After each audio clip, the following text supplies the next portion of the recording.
PBS is sponsored by you, the viewers, for you, the viewers. Tomorrow's news today. Nice to meet you. Hey, what's up, my man? Pleasure to meet you. Come on, bring it in. Nice to meet you. Good. Chris Rabb. Nice to meet you. Thank you for being here. Yeah, thanks for coming out to Philly. What's going on, Hasan? Yeah. Nice to meet you guys. Nice to meet you. Hi. What's happening? March, nice to meet you. Nice to meet you. Thanks so much. All right, I'm Appreciate very you. excited. I'm very excited about getting some yeah. good food. Yeah. First and foremost. Sure, yeah. This is the chef right here, Chef Kurt. All right. Chef Kurt, this is his operation right here. Hell yeah. Yeah. This is a dope All right, spot. so what part of Philadelphia are we in for the viewers? This is Chris Rabb. Yeah, we're in West Philly, and is actually represented by Representative Rick Krajewski. This is his legislative district, Right. but it is within a larger congressional district, bluest congressional district in the nation. Yeah, and they're- it's really left side of Philly. Yeah, we were just talking about that. Obama and Joe Biden both won by 91%. Sounds about It's right. unbelievable. Yeah, there are more raccoons than Republicans in this district. All right, great. We're in Yeah. safe territory. very much. Good. Yeah. Because I got a lot of ops, Okay. but I feel like you do too. We have some similar ops, as a matter of fact. But I'm very excited to talk to you about, whatever we're going to be doing today. So we're going to be in here. We're going to have some food here, right? Yeah. First, okay, good. I wasn't wrong about that. Yeah, I was a little- let's get you I was a little fed. worried. We're gonna get some food and then we're gonna head over. We're gonna walk around, Yeah. right? And then we're gonna be sitting somewhere else where we do an interview, right? Yeah. Okay. Yeah, whatever you want. Yeah, we're flexible. Well, I think Okay. we're going to do, if y'all cool with it, we're going to do an interview right here. Uh-huh. Instead of walking to Rick's house, which is Yeah. the OG plan. Okay. And then after that, we'll head over to Bernada's where the canvassers are going to come through. Okay. So we All can right. spend some time here. You guys will chill out. All right. Perfect. So Yeah. we're gonna do the interview here then. Yeah. All right. Let's do it. All right. Let's Okay, just let's- keep them in their camera, y'all, and we'll stay out here. All right. Okay. Thank you. All right. You got a bigger camera crew than I do. That's crazy. Where should Okay. we set Wherever you wanna- this up? How should we set it up? Yeah, whatever you need. I mean, sorry, go ahead. Well, I was gonna say I can handheld over here if you guys want to face that way, but yeah. Excuse me. Hasan, how you doing? I don't remember me. All right. Good. Minneapolis. Yeah. What's happening? Or actually, Thanks for coming to our hometown. Of course. Are you cool if I put one of our mics on? Yeah. No, that's fine. you know what? Maybe I'll put it there in the corner and then face it out, Okay. But where do we eat then? like here. You see how wide this is? Hold on. Okay. Let's set it up, and then I'm gonna put this on a charger real quick. Pull the lobs out too. You guys are filming for okay, And, well, yeah. All right, Chad, bear with us while we get set up. This is all happening on the fly, as you know. We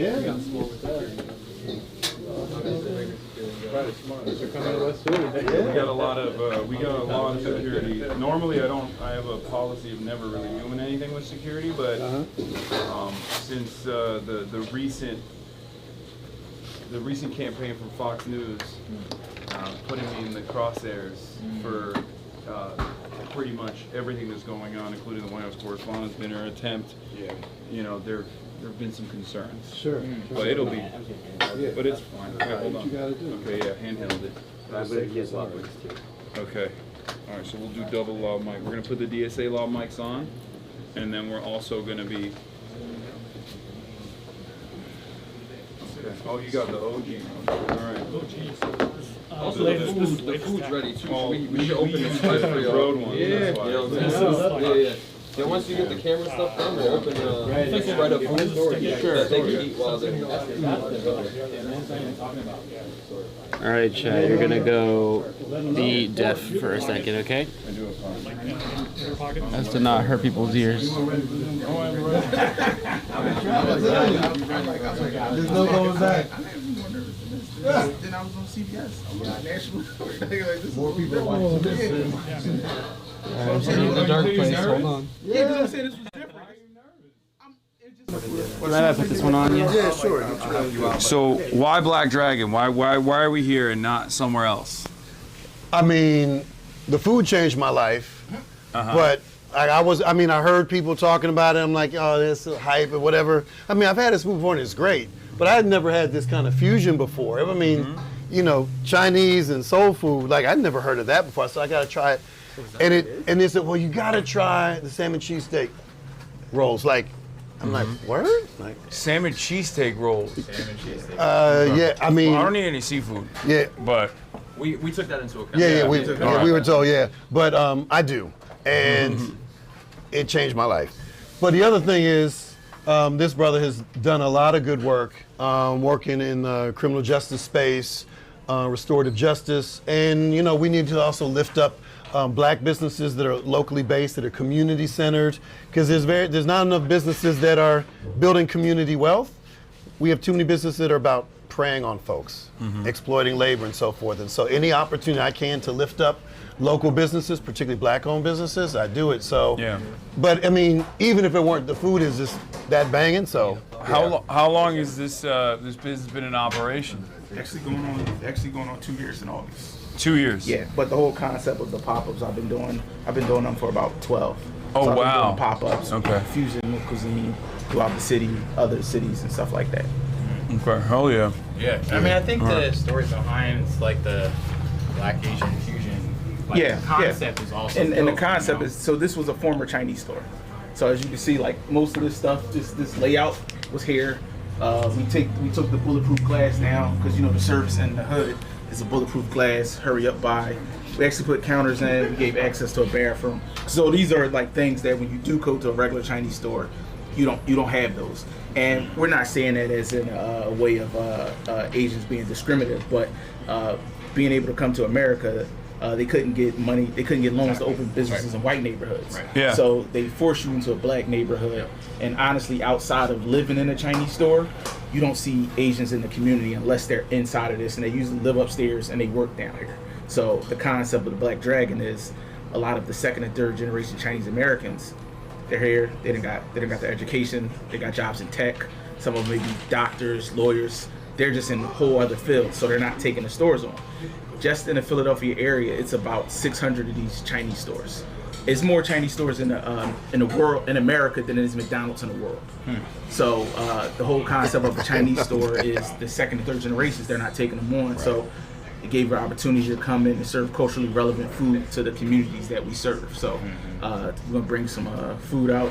Got some different dishes, some different twists, and being from Philly, we have a huge Islamic population. So a lot of people don't eat beef. So we came up with something like years ago in the city of Philadelphia where people make cheesesteaks with salmon. So we make salmon cheesesteaks. We got collard green egg rolls.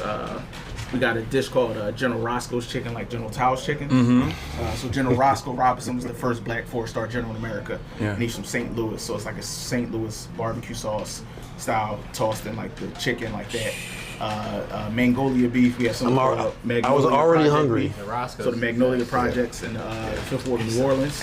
So we represented that dish. So we do a lot of fusion and twist on words. Hell yeah. And it's dope. Like I think what's so Making my exciting- mouth water. yeah, I know, right? I'm like, That's why I wanted to do it here. I'm like, damn. right? Okay. There's a lot of history here. Okay. Once you get the spread Yeah, out, I'm about to y'all get can start. Yeah. Yeah, I'm about to get Yeah. it out for y'all. Yeah.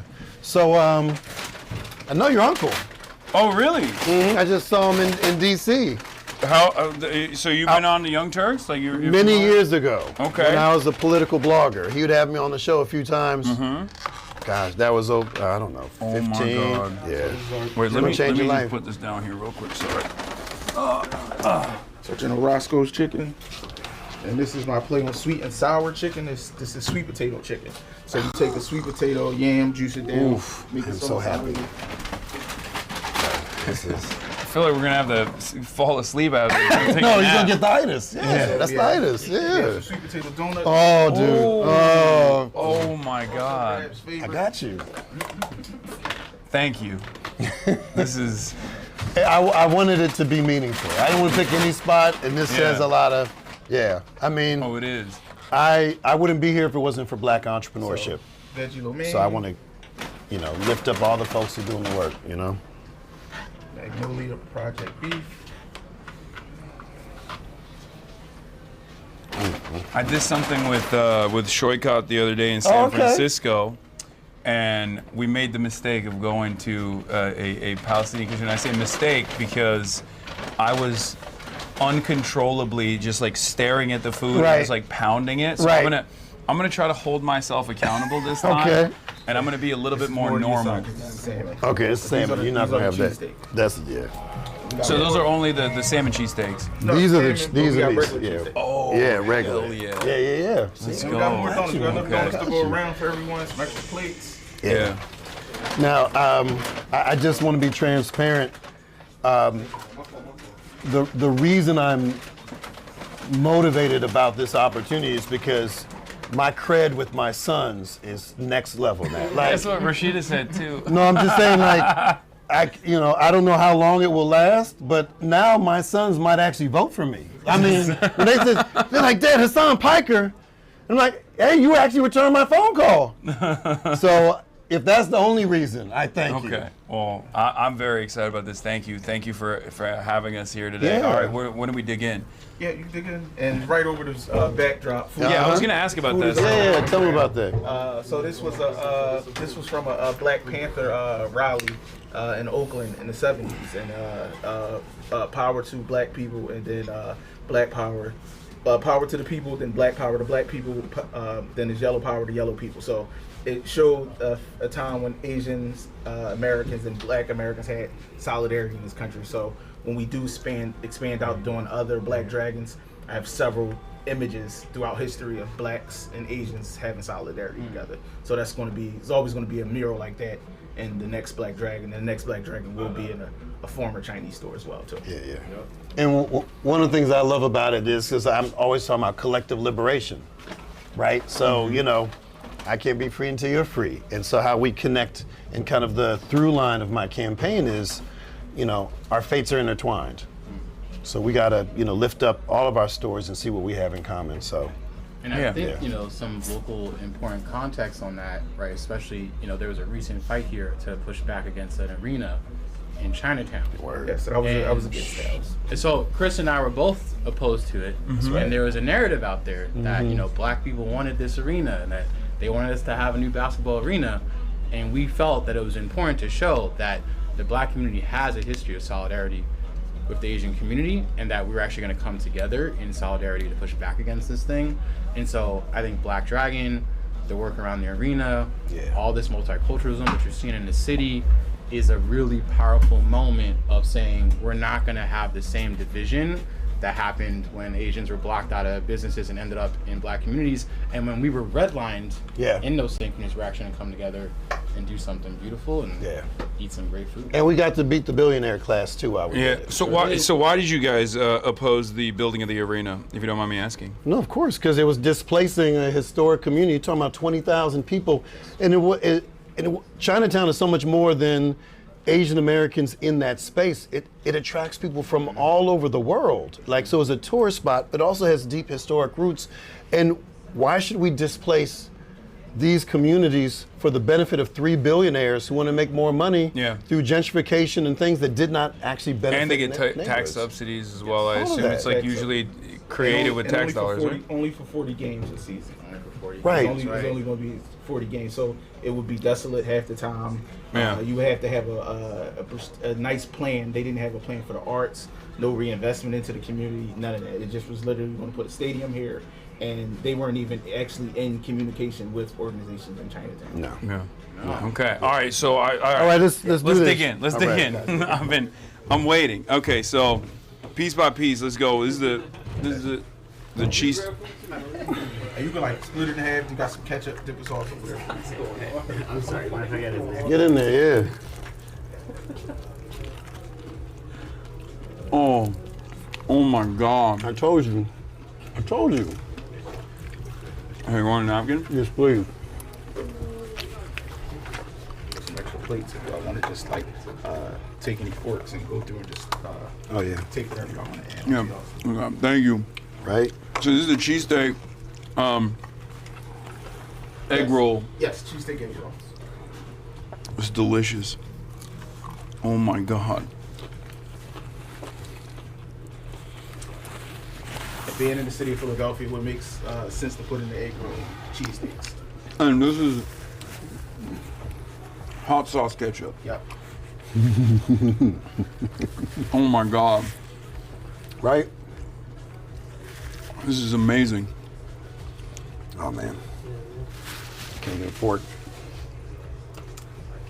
Marsh, you want to try some? Maybe at the end. Huh? Uh-huh.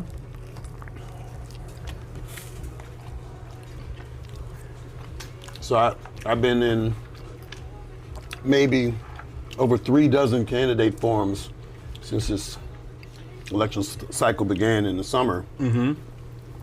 So oftentimes when I'm finished with the candidate forum or community event in West Philly, because I live in Northwest Philly, uptown, they I try to come here, but if it closed before the thing, I'm like, oh, I want to go to Black Dragon. So it's like kind of one of the ways I celebrate when I have a good moment or good event. Come here and then I go home. So this is a big deal. We've known each other for a while. Yeah, we go back. Through my community organizing. So as a chef, I do a lot of that work. A lot of my work has been around political organizing, community organizing as well. So yeah. So he feeds a lot of the movement people and stakeholders in, kind of grassroots, criminal legal reform, all of that. And that's one of the things I've been working on, along with Representative Krajewski as well, in the state legislature. So I'm currently in the state legislature, been there 10 years. And actually my bill to repeal the death penalty just passed out of Judiciary Committee, like Monday. So this is a special week for me. It's a good cause for celebration. Yeah, absolutely. Okay, so what's this one now? Yeah. that's the Magnolia Project beef. It's like a lemon pepper steak, pepper steak. Chad doesn't get to see. Named after the Magnolia Projects where Cash Money Records was found. Mm-hmm. Oh. I had this one before. But sweet potato chicken. Yeah, I have this one. That's like sweet and sour chicken, but we take sweet potato. So the concept of sweet and sour chicken is like pineapple juice, ketchup, and vinegar. But we take a juiced yam, pineapple juice, and we make our sauce out of it that way. And this is the vegetable lo mein? Yes. Is there a twist to this or just regular? So what we do is we try to put a lot of vegetables that like zucchini, squash, different vegetables in it that would come from the regular vegetable lo mein that we would get at the regular Chinese store. Mm. And we got to feed the vegetarians and vegans. So we have to give them a dish. We do. We have Told you.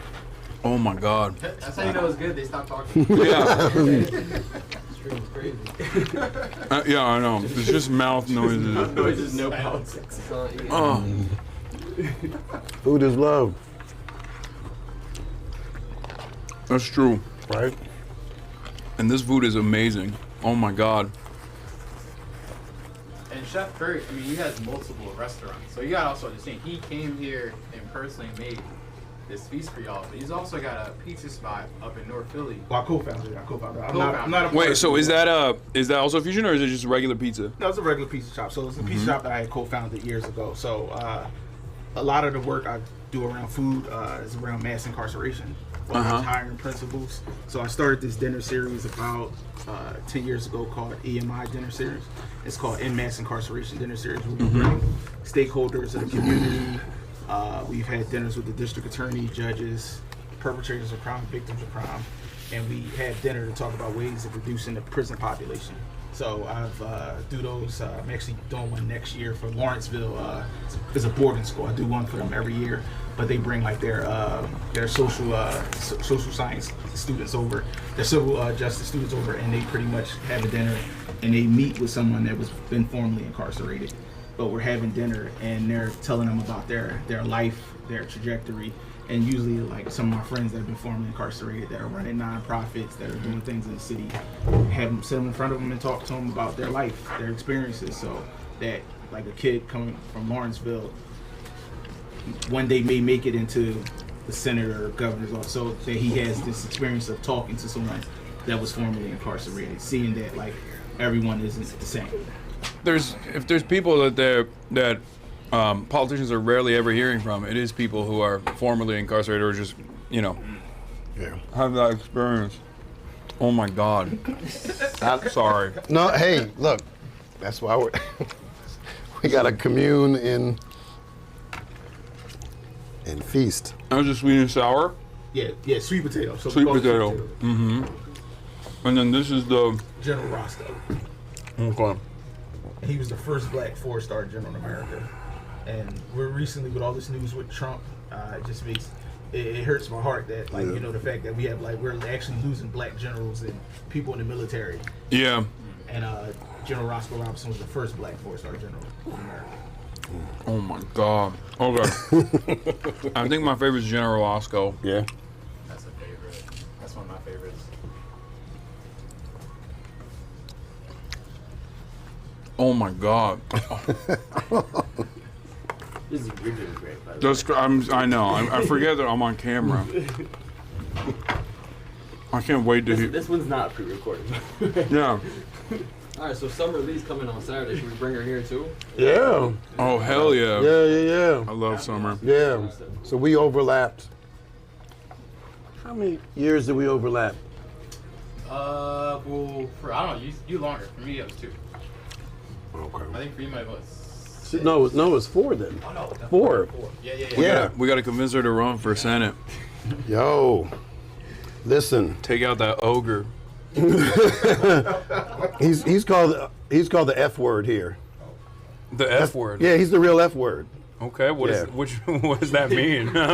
So what I'll do is at candidate forums, and I'll ask the moderator, says, am I allowed to use the F word in this forum? And they think I'm going to say, I say Fetterman. Okay. He's the real F word. And Yeah. the thing is, like on the campaign trail, I'll meet like young people who don't know me, which is the majority of folks, right? And they're like, well, you're running for Congress. Like, okay. How do I know you're not going to be the next Fetterman? I get that all the time. Everyone, he has created. I mean, he wasn't the only one who had a stroke. I feel like he gave everyone else a stroke with his twists and turns. Where everyone is so worried. Yeah. That's a once in a lifetime situation, I think. What's that? The when you are a victim of a stroke and you genuinely become like Republican. I mean, he's anti-immigration. His wife at the time, Brazil, yeah. it was an undocumented migrant in the United States of America. It's just like so ridiculous. Ridiculous. That's the craziest thing ever. I always think about that. That's crazy. Yeah. And she's great. Like everyone loves her. Yeah. Everyone loves her. I was never really a fan. What? Of the wife? No. Fetterman. No. I'm kidding. I'm kidding. No, like, yeah. I mean, I've met her. She seems nice, but when he was lieutenant governor, it's a low bar for a lot of people, though. Like, oh, okay, he's for marriage equality, he's for weed, he's for criminal legal reform, but if you're from Philly, that's not impressive. That's the norm, Like that, Yeah. You don't get a gold star for that. Yeah. I tell women, oh, I'm pro-choice. You want a cookie? Of course, you're supposed to be pro-choice. Yeah. You don't. So like that was his thing. And I'm like, but he was quiet on fracking. Once he wanted to, have bigger aspirations, all the things that people were like, hyped about, he started being quiet on. And So this actually kind of ties back to your current race right now. This is the bluest district in America, or one of the bluest districts Number in America. one. And, well, there's 2 questions that I have for you. One is about something that I was just seeing on CNN right before I got here, Harry Enton, doing the classic, like, black people are leaving the Democratic Party alarm bells that they ring all the time. They did this with Kamala Harris as well, if you remember, where they were like... I do. And even Barack Obama came out and was like, oh, I guess if you don't want to vote for Kamala, you might be black men, you might be misogynistic. It was ridiculous. Yes. The hyper-focus is ridiculous because the marginal swings are almost utterly irrelevant, especially when you look at like major swaths of the white male population that's overwhelmingly voting for Republicans over and over again, and that's taken for granted. That's never like seen as significant, right? Yeah. So there's a lot of scapegoating of black people in general. But do you feel like there's actually any changes? And if there are, where do you think that's coming from? Well, I mean, like, are black people disillusioned with the Democratic Party at this point because they just haven't, like, Democrats have taken their vote for granted? well, yeah, but we also show up. I mean, Exactly. that's how you can't be a Democratic candidate for president or for most statewide office and win without black people. There's a rule of thumb in this state that you need at least 11% of the total voting population in Pennsylvania for a Democrat to win. And that 11% has to come from Philly because we're the largest city by a long shot. And this is a black city. So if black folk don't show up, we all lose. But when we do show up, we're not the first at the trough. We don't get the things. So our vote is taken for granted, particularly black women. Because black women are the last true loyal bastion of the Democratic base. But black men are not too far below that. So were there younger men of all ethnicities who were turned off or who felt disconnected? Yeah, but that's not based on blackness. That's based on exclusion across the and board. erasure across the board. And you would see it among white, Latino, black, Asian American. You saw that. But here's the thing. They invested. They reached them where they were. And you know, I'm going to be slammed for even talking to you. How dare I be on your show? How dare I engage you? But there's a double standard because as a black progressive, I can't do this. I'm part of the problem or something. But Pete Buttigieg, he goes on Fox News. Nobody says anything. Yeah. Fox News is an inherently racist media outlet. 100%. Right? But no one. And Same the with only Bill people. Maher. Half of the politicians that were like, "Oh, I would never go on Hasan Piker stream," were like, "You went on Bill Maher last week." How do He you said the justify N-word. that? Right. Like that's insane to me. Right. And so that double standard is real. So, this is something that I love about Congresswoman Summer Lee.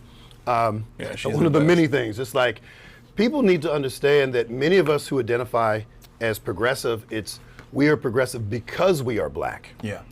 Right? And understanding that just inhabiting black bodies is a political act, and how it connects to however you choose to define progressivism, that we can't be truly free and have meaningful opportunities if we do not confront these structures that are inherently racist, right? And so that's why I'm a progressive. That's why I'm a democratic socialist. Yeah. Like, it's rooted in my blackness. You cannot talk about any of this without talking about race. There's also the revolutionary history as well in general. Like a lot of black organizing, especially in the 60s and 70s and onward, before the FBI got its hands on everything, was rooted around principles that I think now a lot of Americans would consider very radical. Oh, the Black Panther Party was organized around the boundaries of some might even say Maoist thought.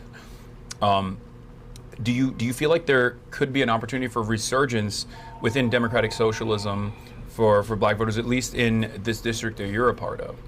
Oh, absolutely. I mean, the sky's the limit. The labels are maybe what's disconnected, right? Because if you don't know anything about socialism or democratic socialism, or the word has been building up more oligarchy, or fascism, maybe people don't understand those definitions, but they understand fuckery. Right? Everyone understands that, whether it's queer phobia or issues around immigration or whatever. Like, yeah, I get that viscerally. I understand that regardless of the labels you use. And so we also have to understand that the things that most Americans want are socialist in nature, or they want to retain, whether it's Social Security or Medicare or Medicaid or public education or any of these things. Those in a free market system, in a capitalistic society, shouldn't exist. They existed because we made that happen. Yeah. We need to make sure that it is better funded and broader so it includes everyone. But yeah, we absolutely have that ability because we've done it before. Yeah, and it's a never-ending struggle. We do take a lot of this stuff for granted. I mean, one of the simplest versions of this, obviously, is like the fire department, for example. Initially, it was a for-profit private enterprise, and obviously that created a lot of issues. And then we decided that it shouldn't be privatized anymore. It should be a public service. And yet, maybe not the fire department, but plenty of the other social safety nets that people have fought long and hard for are now being taken away from Americans. And I feel like it creates an environment of anger and resentment. And I think the Republicans actually are very good at taking that anger and resentment and redirecting it to vulnerable populations, redirecting it back to black people, brown people, women in general, queer people, undocumented migrants, people that have a lot more to lose, and people that actually have the same exact class interests as the average white person. Yeah, I that's so true. And one of the things that I really worry about sometimes is when in Pennsylvania they'll say, oh, in between Philly and Pittsburgh is Kentucky, and they'll call it Pennsyltucky as a slight to people. I might have said that. All right, so look, that's cool I'm 7 generations Kentucky. But I also do think that we can win in Kentucky. Yes, but here's the thing. We shouldn't have rural communities be the butt of jokes, right? Because like my grandparents were civil rights activists in rural Jim Crow Kentucky. Like they were doing the work against the Democratic Party, because then no self-respecting black person would ever be a Democrat. Yeah. In the 1920s? Yeah. Like, that's like being a chicken voting for Colonel Sanders. Like, that didn't make any sense, right? They were proud Republicans. But they did amazing work in rural communities. And our rural siblings, we have a lot in common. And so if we want them to respect the issues and priorities of urban communities, we got to show that same respect. So I don't want to bash that. And let's also remember, the majority of black people are in the South. Yeah. Right? And the majority of black folk in the North come from the South. Yeah. So our roots are strong. And look, like we're eating the food of this is the brilliance, the culinary brilliance of enslaved people who now all these things are like next level haute couture, high culinary stuff, but it was made by folks who were they didn't even own their own humanity legally. So we gotta connect the dots and find ways to engage folks where the billionaire class seeks to divide us. They're always doing it, and they're not gonna do it but for so long when we organize. Yeah. And I do think that there is a tremendous opportunity to do that right now, especially in this day and age where I'm seeing a lot more frustration from regular lifelong Democrats who never would have considered the likes of Bernie Sanders, who voted against Bernie Sanders, come out and openly say, maybe Bernie was right and it was a mistake to vote for Hillary Clinton. We're seeing different versions of that all around the country with these insurgency campaigns, these disruptive campaigns that are a lot more responsive to the needs of the voters. And I think the response that corporate media is delivering is because they're worried about losing their grip on power. They can no longer gatekeep who gets to talk and for how long they talk. Is that why they're afraid of you? I think that's part of it. I mean, look, so you wrote articles, you had a blog in the 2000s. Yeah. It was called Afro Netizen. Yeah. And if you don't mind, I would love to ask you a little bit about that. Like, what was the overall goal with this blog? Well, 1995, I was 25 years old. It was the year of the internet, right? And people were talking about it. And there started to become platforms towards the end of the 90s, and then there was something called new media, which is the predecessor of social media, right? And they talk about the blogosphere. And there was a lot of folks who were saying, oh, this is the great equalizer. Everyone has access to the internet. It's free. You can do whatever you want. But they didn't look at the power structures. They didn't look at structural inequality to show how sites of privilege just recreated themselves in a new sphere. So I said, well, we were called netizens, citizens of the net. And like, oh, this is this egalitarian thing. And I'm like, no, it's not. Because all the most important voices that were being lifted up by corporate media were the same most privileged people, and it didn't represent the diversity of our nation. And so I created Afro Netizen. I said, yeah, there's black people on the internet too, and we have ideas and opinions. So I talked about politics and culture and society. And then I saw that the Democratic Party was going to, it was in the New York Times, they were going to allow some top bloggers, all of whom were white guys who went to fancy schools, and go with the press corps to the 2004 Democratic National Convention. And I knew someone who worked in the DNC, and I saw the article and I called him. I said, hey man, you need to make sure you get some black and brown folk in there, because if you have a all white crew, like that's, and he's like, well, why don't you do it? I'm like, whoa, I'm not on that level. And I convinced myself to do it. I maxed out my credit card and did the thing, and I interviewed folks. I interviewed Obama after his big speech that put him on the map. I went to the RNC, the Republican convention. That was nuts. And then after that, I kind of got on the speaking circuit, talking about new media and representation. And so I just did my thing. There was no business model back then to sustain it, but I was really proud of expanding the opportunity and range of voices. And that was important to me because my great-great-grandfather founded the Baltimore Afro-American newspaper in the 1890s, which was a national publication. People all over the country read this paper, and it was so powerful that black folk had to hide the paper when they went south, because if white people saw them reading a black paper, they could be lynched. And that paper still exists 5 generations later.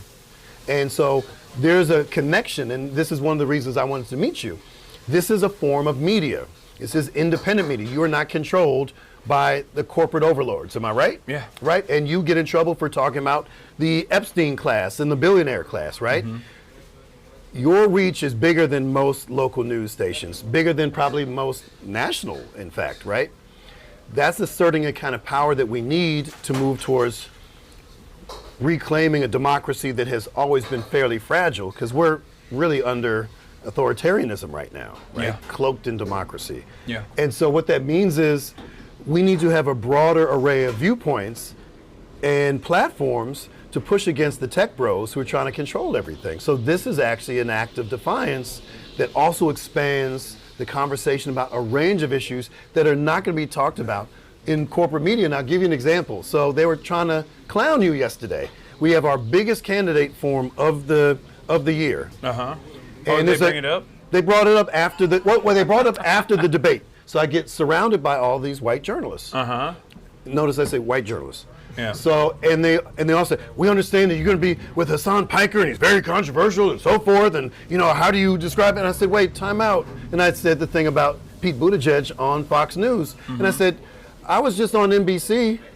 You used to be owned by General Electric, which was one of the largest defense contractors in the world. Should I not come back on your show? They didn't have anything to say. Well, there's also the optics of civility that I think a lot of mainstream outlets utilize, where like, I am vulgar, I'm a vulgar person, I'm a passionate person about the issues that I speak on. The reason why they don't like what I do is because of what I say, is because of the issues that I advance, the issues that I advocate for. But the angle of attack is always on the vulgarity front. Right. Like, oh, you don't speak in the same way and in the same tone that mainstream outlets do.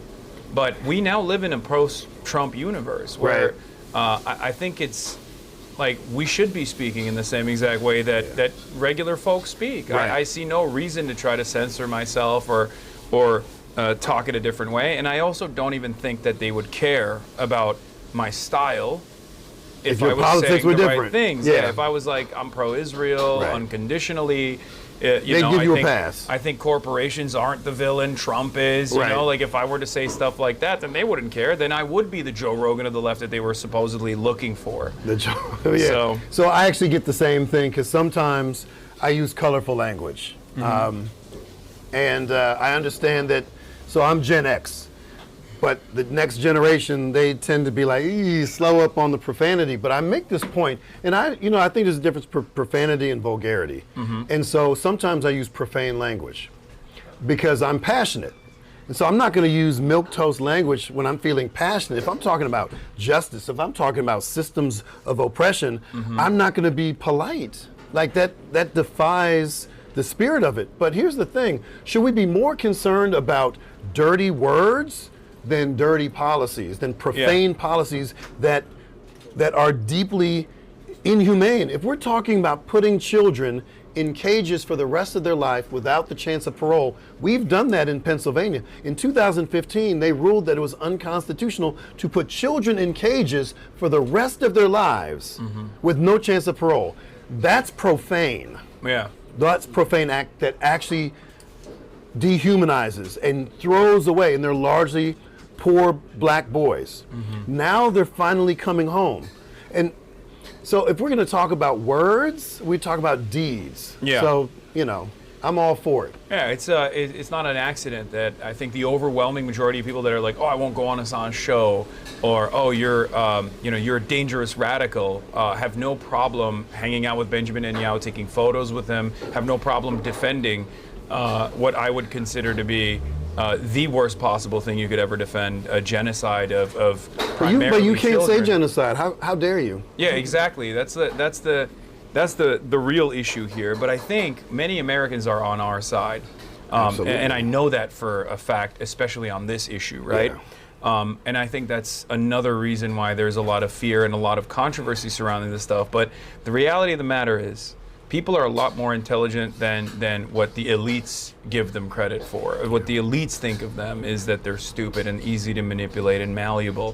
Whereas even in these last couple of months, this fake controversy, this manufactured outrage, has not actually succeeded in any way, shape, or form. And as a matter of fact, a lot more people have reached out to try to get on the stream. Now, of course, I don't do that with everybody. I only do that for people that I think are good. So if you don't mind me asking, I got a text from somebody, and it was sent me a link, and it was you and someone else watching a speech I gave in West Philly. I think it was the one where you said, fuck AIPAC. Is that the one? No, well, it was another one where I was talking about you can't kill the demon unless you name it. Or Oh, yeah, I was going yeah. into, That was and you were, so I was Bars. watching you. Bars. Thank you. So I was watching you, watching me. It was very meta. And there was a That's woman just there. how it is now. Yeah, you know, but I thought it was fascinating. I'm like, oh, what's going on here? Because I'm not on Twitch. I don't, that's not my universe. And so I'm being brought into kind of a new space with a generation that is very engaged. And one of the first questions I get when I meet young people is, where are you on Palestine? Right? Because they don't know me, because it's a litmus test. Because if I bullshit them on that, why would they believe me on Medicare for all, right? Or a living wage for all, or all those other things? So Ta-Nehisi said it best when he said, how can you expect a party that won't stop a genocide to actually fight for democracy? And it's right. And I think that's a pretty sound assessment to make. Yeah, I agree 100%. I need that battery behind you. Oh. Just real quick. Actually, Which one? Perfect. Are y'all cool? So we got to go to the next one. We can continue this in the vehicle to the next location. Okay. All right. Y'all cool with that? Yeah. Is that cool? How are we gonna fit? So we're gonna be able to. in my SUV, we got a driver. You can sit in the front seat. Sure. And then y'all two in the Okay. back, you can- Wait, we gotta have a donut first. Yeah, we got. Let's Hold get up. this. And dude- also, you what? get up. Hand me the green bag. Oh, is it dying? Can't remember the 5%. I'm just gonna hook it up. Oh, it's So full. we're gonna eat a donut and then This we're one's Yeah, we full. got. Yeah, we Wait, got. let me get the. Oh, we're about to move anyway. We got to get this donut. You're lobbed up. All right, hold on. I'm gonna get a donut first. I gotta try this. These are all the same. Yeah. Sweet Give me a potato. donut. Yeah, I think y'all need to jump in. Oh my fucking god. Okay, bro. See, that's why we have profanity, Oh, right? oh, That's why you. oh my god. Oh.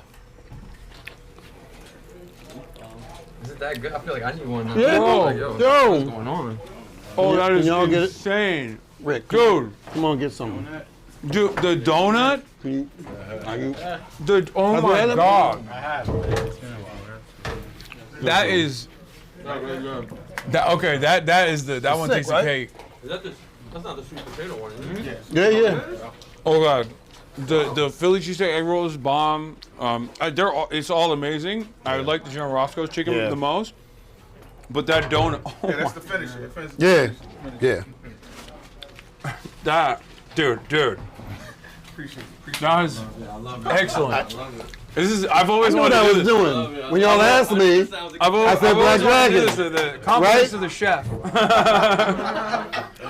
I told him it was an easy choice. Why? What? I'm giving compliments to the chef, bro. Yo. That's what fancy people do. Yeah, you got to call out the chef. I want to meet the chef. Yeah. Okay, just one more. Just, Well, I mean, and if then you're we gonna gotta do move, it, right? then I might as well do it. You gotta get one. It means no Reese's cups. I know. No Reese's cups. I mean, you're in great shape. Because I'm always Bro, walking. he's out here doing cartwheels. He's a professional. I do capoeira. Oh, you do capoeira? No way. That's sick. My Tekken character was Eddie Kudo, the one that does Yeah. capoeira. I was spammed the two buttons where you just flip the entire time you stun lock your opponent. So you're in LA, right? Yeah. So after I graduated from college, I moved to LA for the summer before I moved to Brazil, and I studied under a Brazilian instructor named Borracha.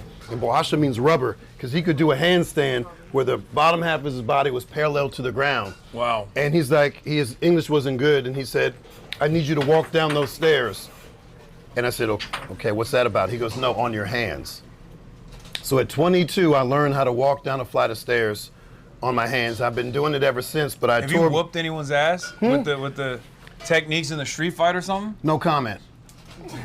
Whoa, that's sick. All right.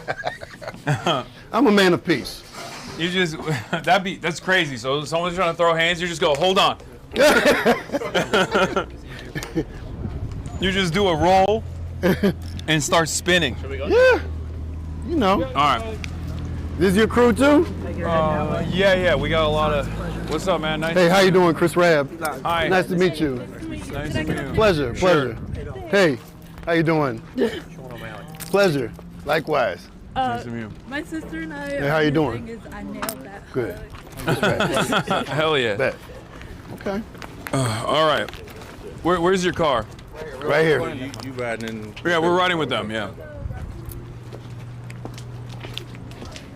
You want to go out there? I'd love to. Yeah. I can Where's Rabb at? Oh, serious? Oh, word? All right. My Who else is coming in the car with us? Just me and Chris? Yeah, Chris Rabb. All right, let's do it. Okay, I'll get on the other side. Okay. Yep. Okay. Thank you. Proud of you guys for doing time like that. What? What do you mean? Perfect. We're right on time. Word? Yeah, I'm actually really proud. Look, Hell yeah. don't trust me. I'm time blind. I'm aggressively neurospicy. So when I'm in it, I lose. I'm just saying. So we're on our way. So you, We're still live. We're still live. All right. Yeah, we're live. It never stops. Who? Yeah. In the trunk? Just get back there. You don't mind? Oh yeah, It's bring okay. it. Oh, you wanna? I'm mic'd up already. Yeah. I'll get out. No, just. No. He's literally Does gonna. he have a ride or no? Why would I? Oh, okay. He just telling me just get in. He says he doesn't mind. Okay. In the trunk? I mean, we could just have him in the He's back committed. seat. It's all Come in good. the back seat, man. Oh. There's room right here. We're leaving in the trunk. All right, look, come through. So, Rabb, can you get in from your side real quick? you're. Get him in from your side real quick. Oh. Dude, sorry. How We'll do get that for him. There you go. All right, beautiful. Let's go.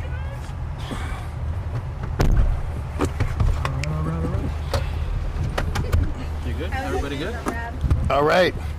Hey, that food. Are we saving that food? That's for tonight, Russ. The security guys would have loved to have that. They were talking Yeah. about. No, they can have it. I mean, I don't. Yeah. I don't believe in waste. So. No, yeah, me Yeah. either. Especially not like. Well, that. I'm on camera. Otherwise, I would have shown you What how you I can feel- do? what kind of performance I could show up. Is that with. right? Yeah. All right. So we got a silly one. Okay. In 2022, Pennsylvania had to choose between a victim of a Mossad stroke gun and a genocide-denying Turkish nationalist. Not our proudest work there. Dr. Oz and John Fetterman from New Jersey. That's the worst crime from for Dr. Oz. Oh goodness. And of course, John Fetterman won. And after the stroke, he also started adopting even more and more reactionary frameworks, and became probably one of the most conservative senators in Congress right now. Spends a lot more time on Fox News than many Republican senators do now. How do you plan on addressing Pennsylvania's severe mental health crisis, especially in the context of our current Senate representation? Well, we have to destigmatize it, right? Mm-hmm. That's important. Right? There's so many people who suffer, and they suffer in silence or in the shadows because of that stigma. So I think that's really important that we acknowledge that this is part of healthcare, right? There should be no separation. And also like, there are people who are just assholes, regardless of condition, whether it's having a stroke or having mental illness, I think he was an asshole long before anything that's befell him. True. Right? Some people are I just think it assholes. accelerated his situation. Oh yeah, no doubt. But you know, like he was raised in a conservative family, wealthy conservatives. I think it was populist cosplay for him. Yeah. I didn't trust him. Right? It's no different than the hoodies, what you're saying, and the shorts. Yeah, I mean it was a costume that I didn't buy. I didn't buy. I was not impressed. And I understand why people were. A lot of people want novelty. They see the same old folks in the same suits talking the same old poll-tested stuff, and it leaves them dry. And when you see somebody like this, he's 8'3". He makes you look, you know. Yeah. So he's taller than me, huh? Yeah, a little bit. Damn. Right? He's mogging me. He's hype mogging me, as we say. No, but like, you know, you don't see that kind of person in elective office, and that gets your attention. And then when he says stuff, he trolls folks. He was pretty good at trolling folks back in the day, but that's not enough. I like to say when people ask, well, how do I know you're not going to be next? Fetterman, I said, he had tweets, I had receipts. I have 10 years of a legislative track record. I have thousands of votes, hundreds of bills I've introduced, hundreds of bills that I've co-sponsored. So if you want to know what I'm going to do in Congress, you can see the 10 years I've served in Harrisburg and say, oh, okay, did I push stuff out about reparations? Yes. Did I do 100% renewable energy? Yes. 100% fair funding of public education? Yes. So did I take corporate PAC money for the 10 years I could have? No, because in Pennsylvania, this is going to blow you away. In Pennsylvania, you could cut me $1 million check if I'm running on the state level. State level. Wow. But in So Congress, it's unlimited. it's unlimited, but it's so much worse. If you were a lobbyist, you could buy me a Suburban. That's crazy. You could buy me a summer house. As long as I report it, it's legal. God, in this that is state. insane. So to not take a dime of corporate PAC money in 10 years tells you who I am and what my values are. At a certain point, I mean, this seems a little silly. Maybe you should have, slid something. No, a little summer home. No. Listen. This is what I tell my sons over integrity here. was worth more. Well, that's what I if told I my was sons. your son, I'd be pissed. Like, Dad, what are you doing? No, you could have gotten a Lamborghini.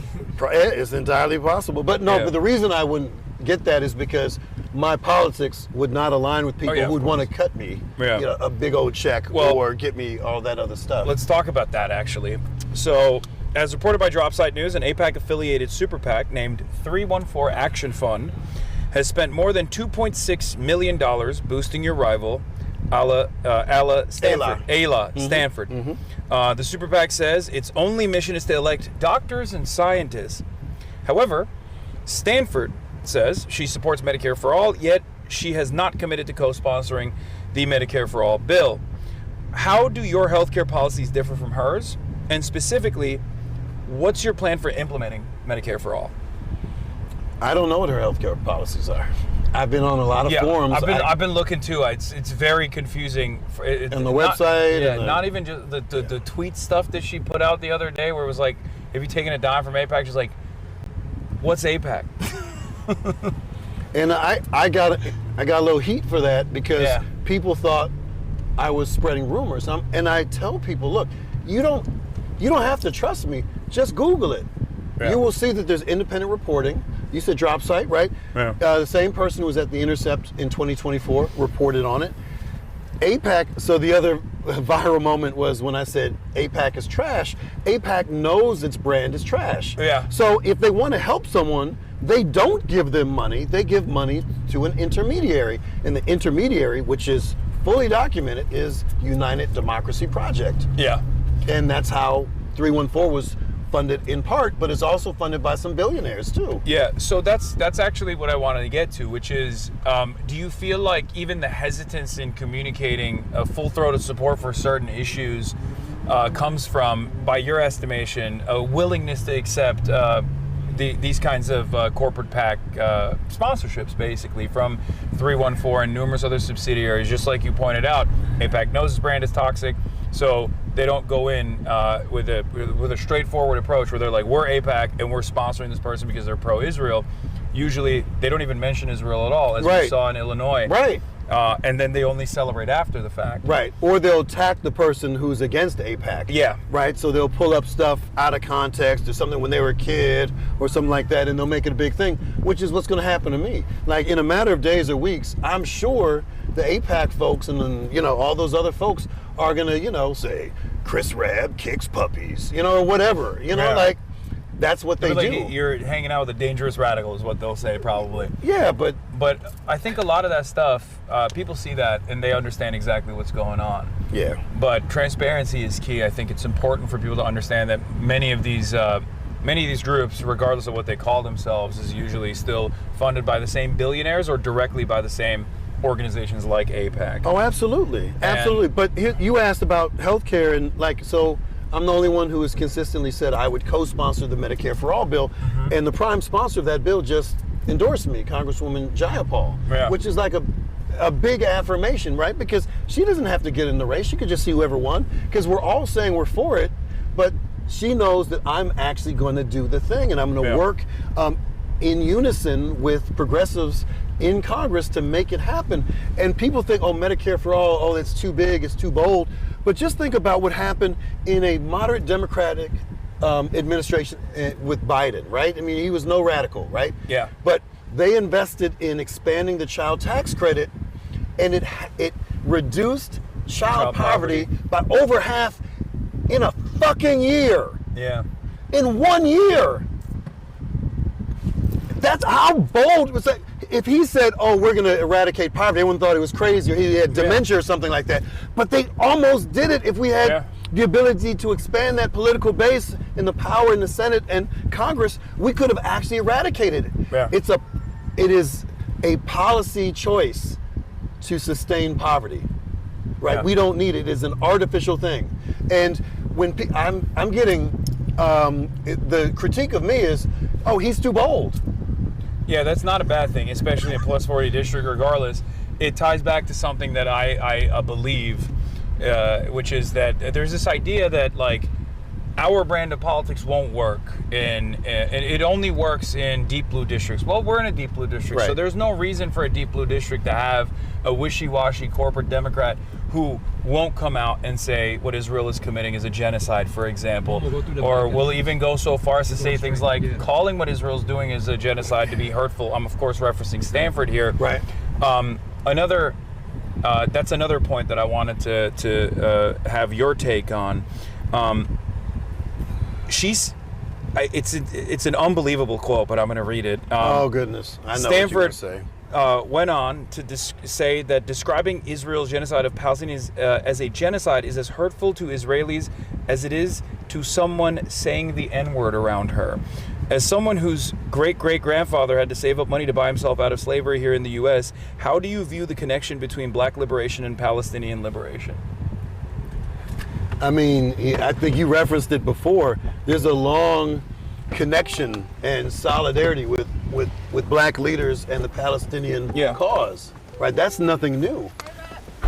Hey. Okay.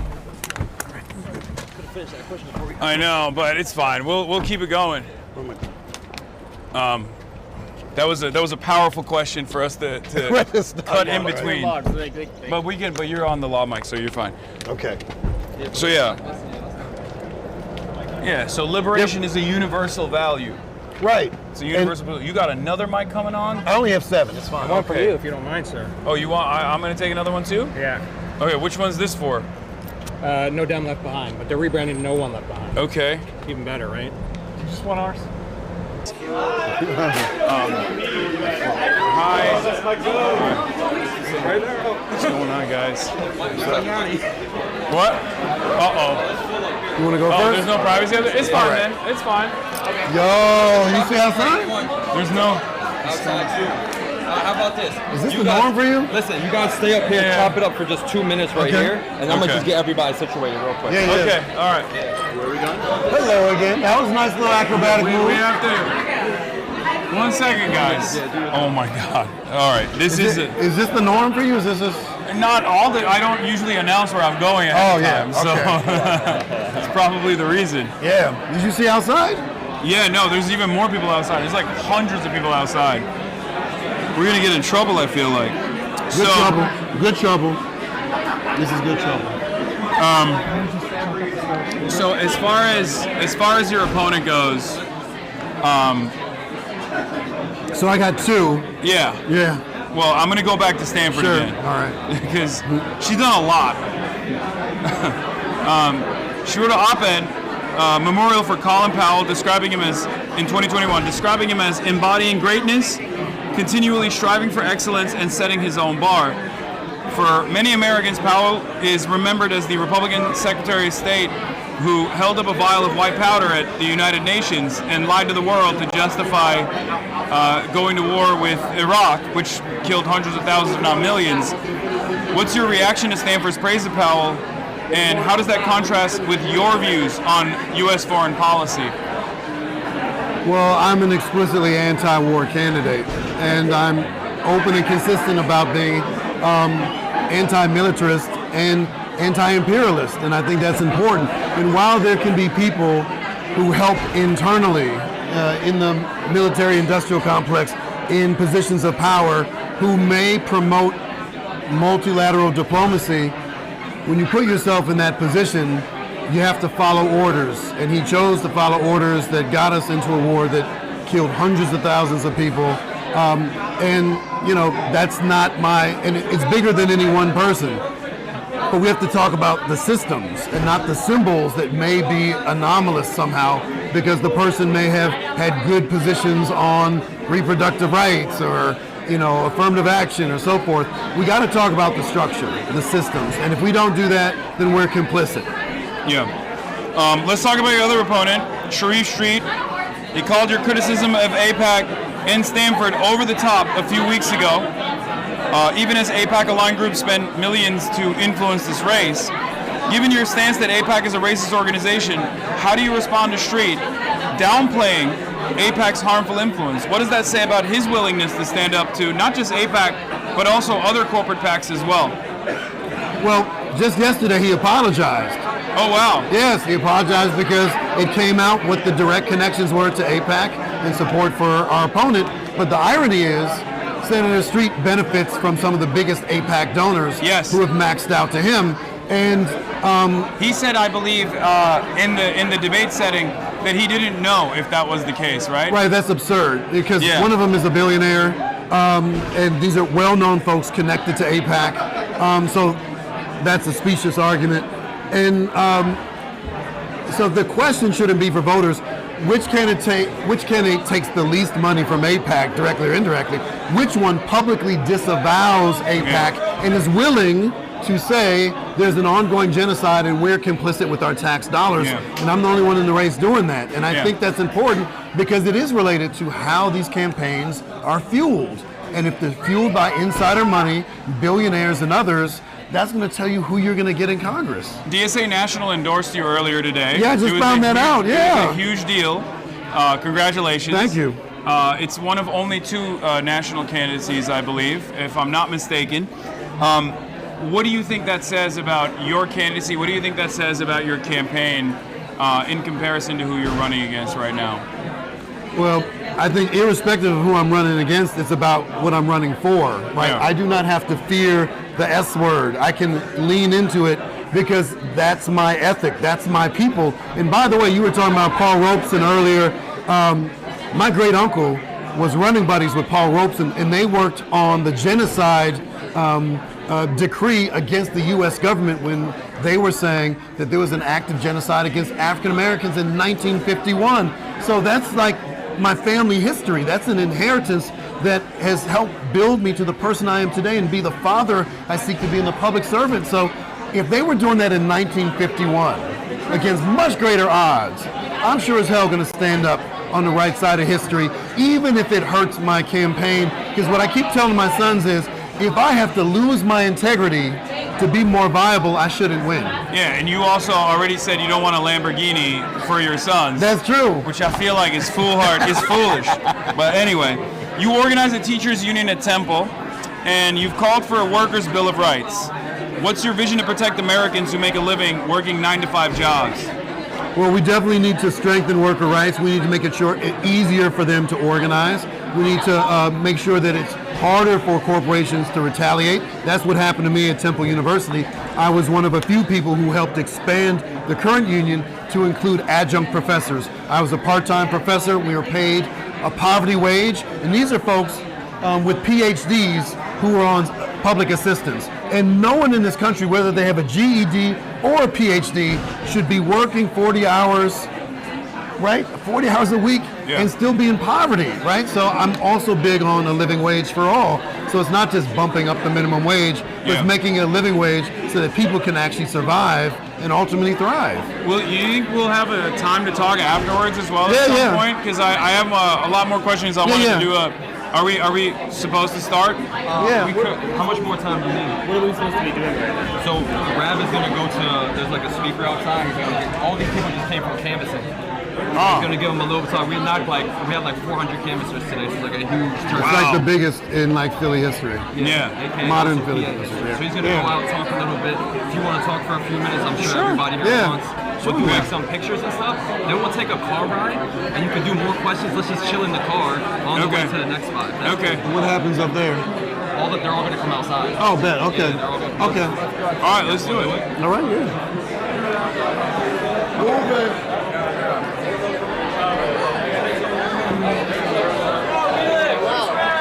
Hey, what's up, Sam? There too. What's up?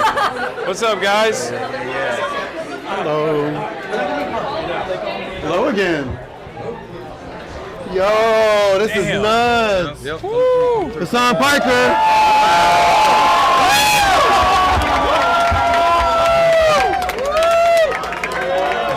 That's crazy. Mark, did you see that? What's up? What's up? Wonderful. It's funny.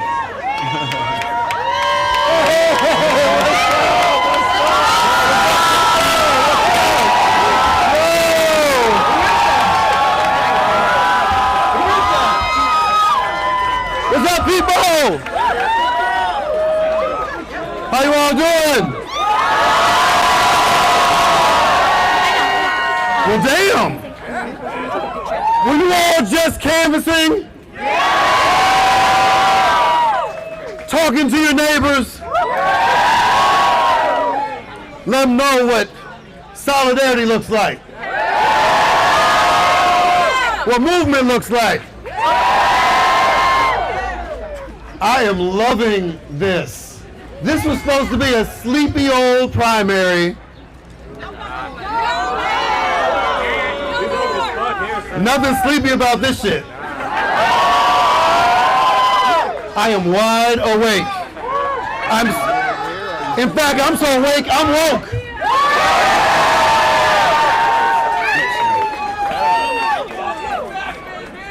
But you all aren't supposed to be here.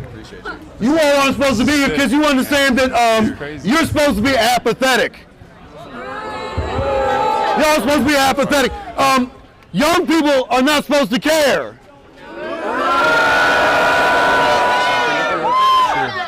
But here, well, that's what they said. That's what they said. I'm not interested in they, I'm interested in we. This is what the real we looks like. Because 250 years ago, when they wrote "We the People," it wasn't us.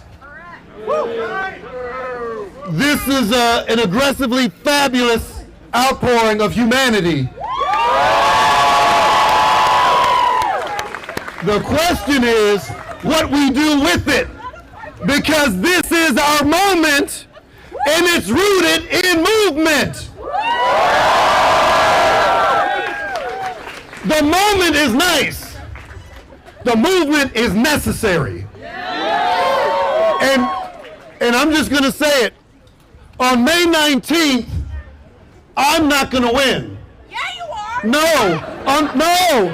You don't understand. On May 19th, I'm not going to win. We're going to win.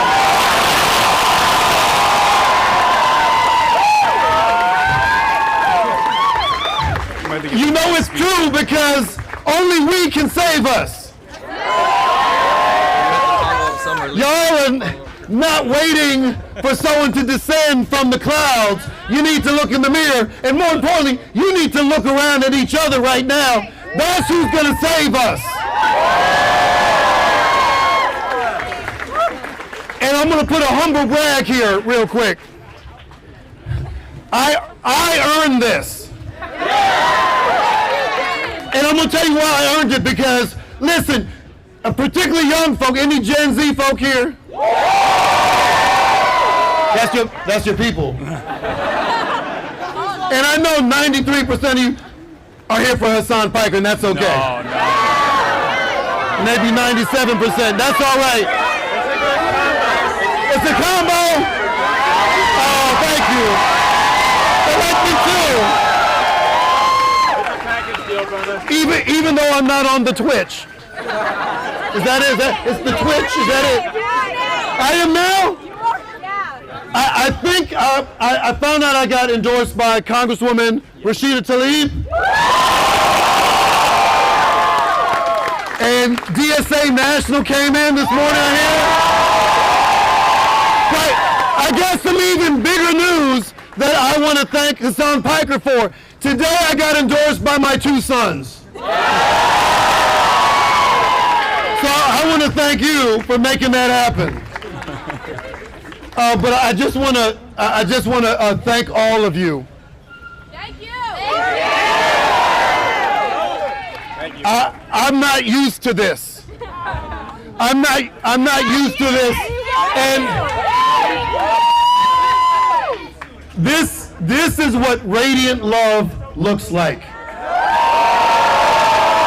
And I'm specific. I got that from my man Rabbi Mordecai, and he used the term radiant love. And what I love about it is we can try to harvest and keep and hoard all the things we want for ourselves, but love is best when it's spread wide. And what we do in this moment with that love, just like how I feel about power, is we have to diffuse it and not concentrate it. Thank you. Do you mind announcing the National DSA endorsement for? Yeah. I don't have the political class's endorsement. You said it, not me. But yes. Oh, yeah!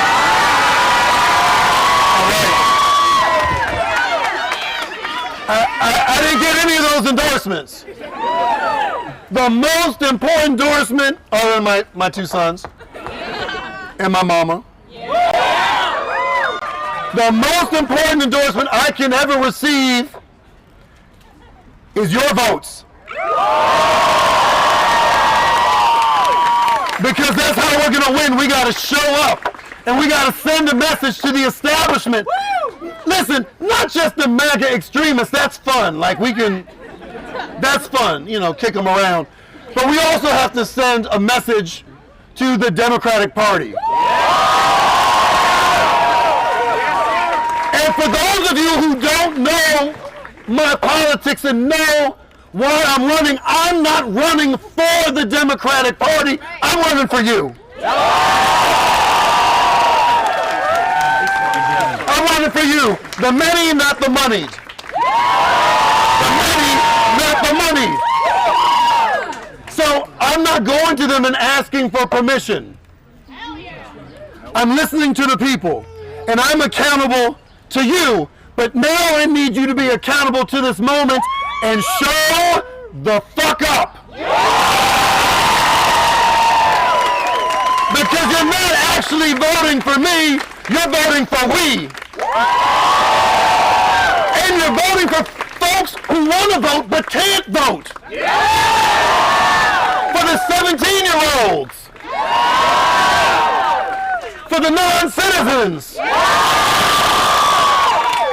For the people in cages. Your vote is so much bigger than you. And we have an opportunity to share a powerful message that organized people will kick organized money's ass every time.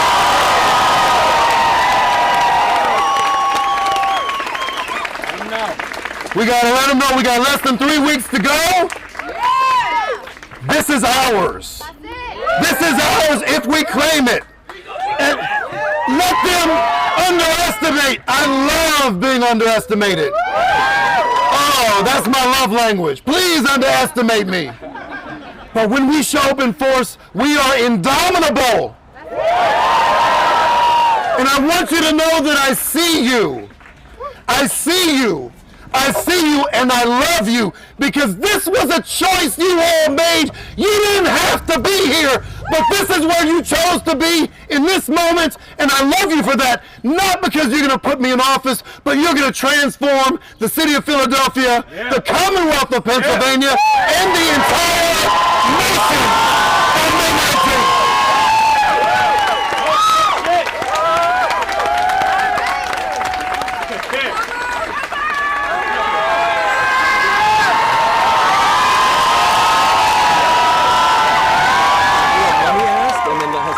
Yeah.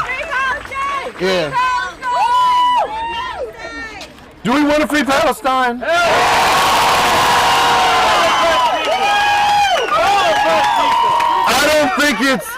don't think it's radical to be opposed to occupation. To be opposed to apartheid. We are on the right side of history. And I want to thank all the Jewish people. I just want to make this plain. There are a lot of people who are showing up, but there are people who have been connected to Israel through culture and familial ties, but who showed up because they believe in a free Palestine. And they've created space for people like me to stand up in solidarity. I don't believe I'm brave for saying there's a genocide. I got eyes. I can see. But those folks who are on the front lines, my Muslim brothers and sisters, my Arab siblings, Jewish folks, Palestinians in particular. You've been fighting this fight for too long on the margins. And you need more people who stand up for you. Because I was told if I want to be viable and I want to win, I'm going to have to pull back on some of my positions. And I'll be honest, my sons were very nervous about my jumping into this race because they were afraid of political violence and the long history of black progressives. But black progressives who were mowed down in one way or the other for speaking truth to power. But I told them that we descend from a rich history of badasses.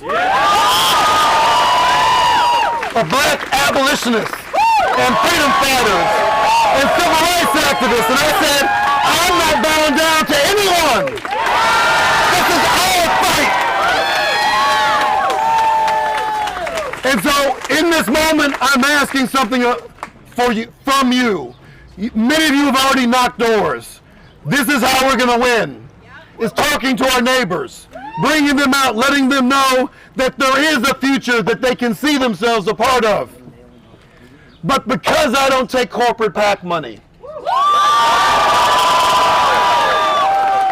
nor the 10 years I've been in public office in the state legislature, not a dime. Because I want people to know that when I speak, it's not because some corporation has its fingerprints, but I'm speaking for the people. And so I know a lot of you have special numbers that mean a lot to you. 18 is significant to a lot of folks in the Jewish faith who've given me money. 27 is a number that a lot of Bernie-crats, right? 16 is my favorite number because it represents my 16 great-great-grandparents, all of whom were born into slavery, all who died free, Not a one of them was waiting for Abraham Lincoln.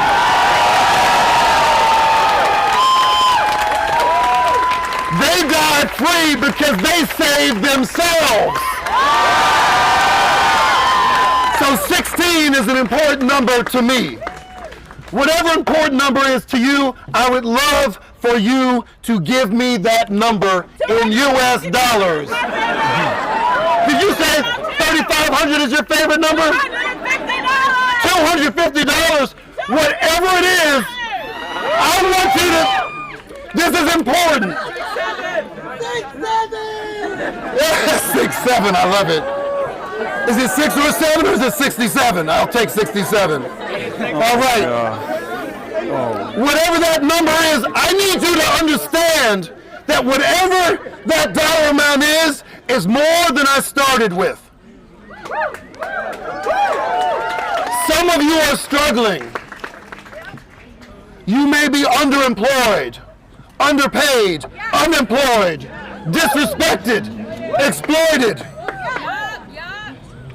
Whatever that number is, know that I am grateful for it, and that money is not going to DC consultants.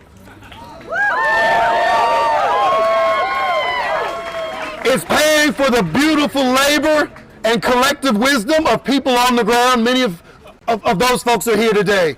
That's where this money is going to. Because we're fighting against folks who have billionaire-backed super PAC money benefiting them and wealthy insiders.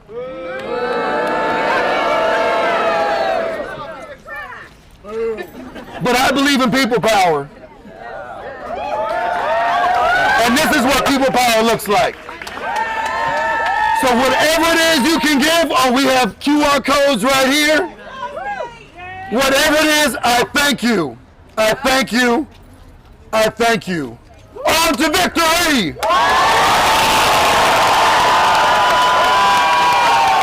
Without further ado, I'd like to introduce you to a young man who, I'm not sure if you're familiar with him.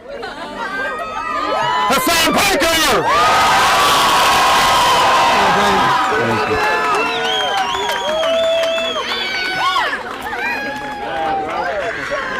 I don't know how this thing works. I've never used one of these before, so bear with me, everybody. Thank you so much for coming out, and thank you, Chris Rabb, for introducing me to some amazing people here in Philadelphia today, even though it's raining a little bit.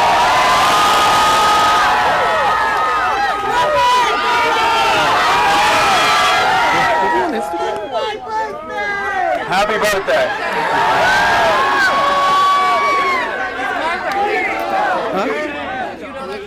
I can't believe they keep making me follow incredible orators like Summer Lee first and now Chris. I don't know how I'm going to keep up with that energy and momentum, but thank you so much for having me here today. It's a real honor to get to meet all of you. I know I always say touch grass, and this is probably one of the best uses of touching grass that you possibly could do.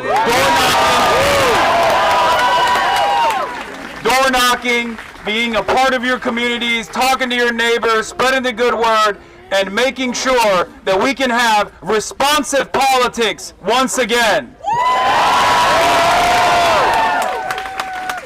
This is a district that is plus 40 Democrat. It's a deep blue district. And that's why it's one of the more important districts. The reason why is because this is where we run up the numbers. This is a district that we cannot allow to go to a do-nothing Democrat that is a do-nothing Democrat that can't say what Israel is doing is a genocide.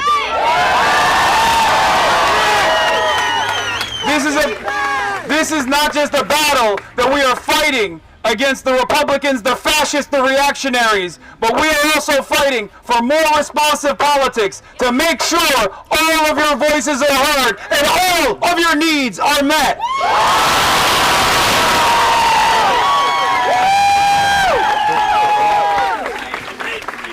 We've all been through struggle. We've all been through the process of going out and door knocking for Bernie Sanders in 2016 and 2020. We've seen the disappointment. But right now, As someone who's been all around the country, let me tell you, I see a lot of people that I normally never would have thought that say Bernie was right and that we need left populist politics in this country.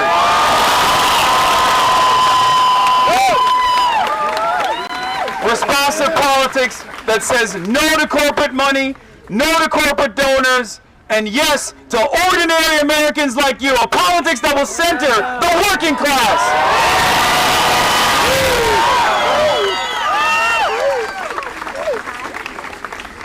And that's why it's my great honor to announce to you that Chris Rabb got the national DSA endorsement today.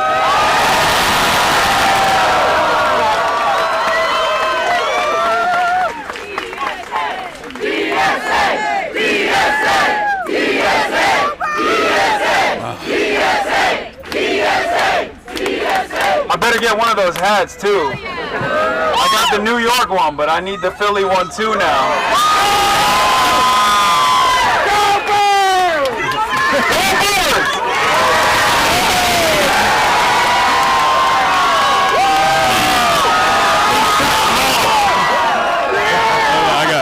I got it. My head is so large, it just didn't fit.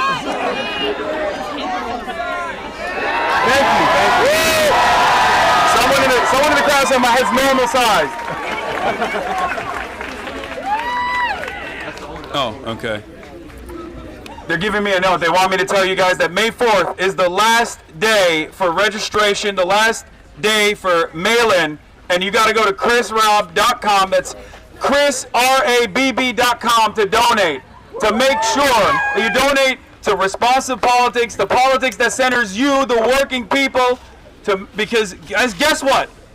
After this Twitch stream, Chris is gonna have even more enemies. Okay.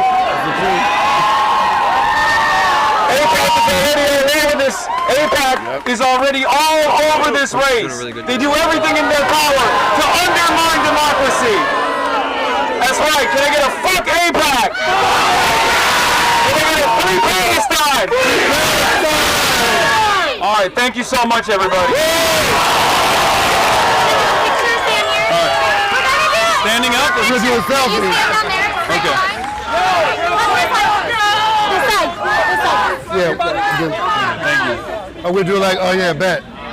Hey, look, I'm taller than you. Get that way! All right, y'all. Oh, thank you. Oh.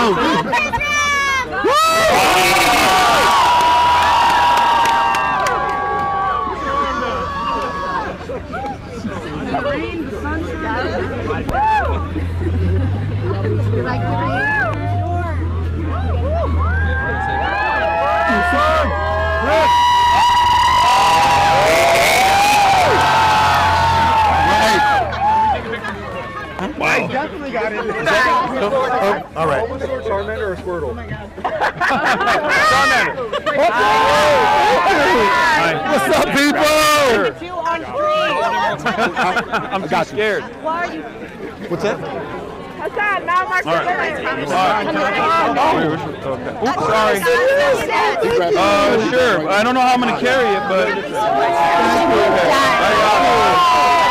this is crazy. Palestinian brother. Hey! Okay, sure. Thank you.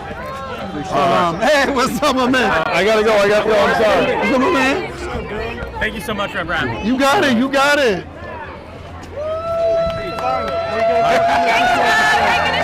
Hey, all right. Can I get a picture with you guys with the poster? Hurry up. You got it? Is someone going in the back? I just need a picture. Hasan, wait, can I please get a Polaroid of you? I gotta go. I'm sorry. We'll be back. Show us the poster. Oh, we put it in the bag already. Could I just get a Polaroid of you, please? All right. Too dark. Oh. I'll just sit next to you, Rabb, Yeah. before I get in the back. Let me get in the back and then close this up. All right. That's for you. Wow, Hasan. that was. Thank you. Love you. Thank you. One more All right, for me. Ren. One more for me. Everybody in a photo. Thank you. All right. Yo, that's nuts. Good shit, guys.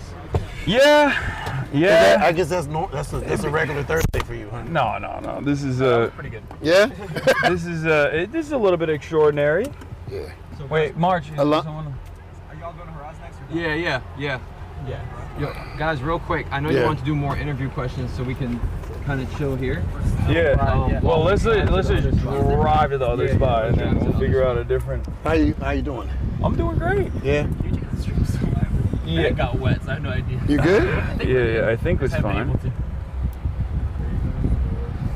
This next place, will we be able to sit down for a second? Drive, brother, drive. What's the way? So I got a fuck ice from you in Minneapolis, and I got a fuck pack from you. Hell yeah. All right. Of course. Oh my God, March, get that. Oh, that's it. Hey. Oh. It's Broadway, it's gonna be easier. And the sticker in the back. Wait, here, Make you a rug of Kaya. Thank you. Oh my God, it's You can incredible. hang it on the wall. Yo, that's tight. Thank you, Hasan. Bye, guys. More gaming streams, Hasan! Campaign headquarters! All right. Welcome over! All right.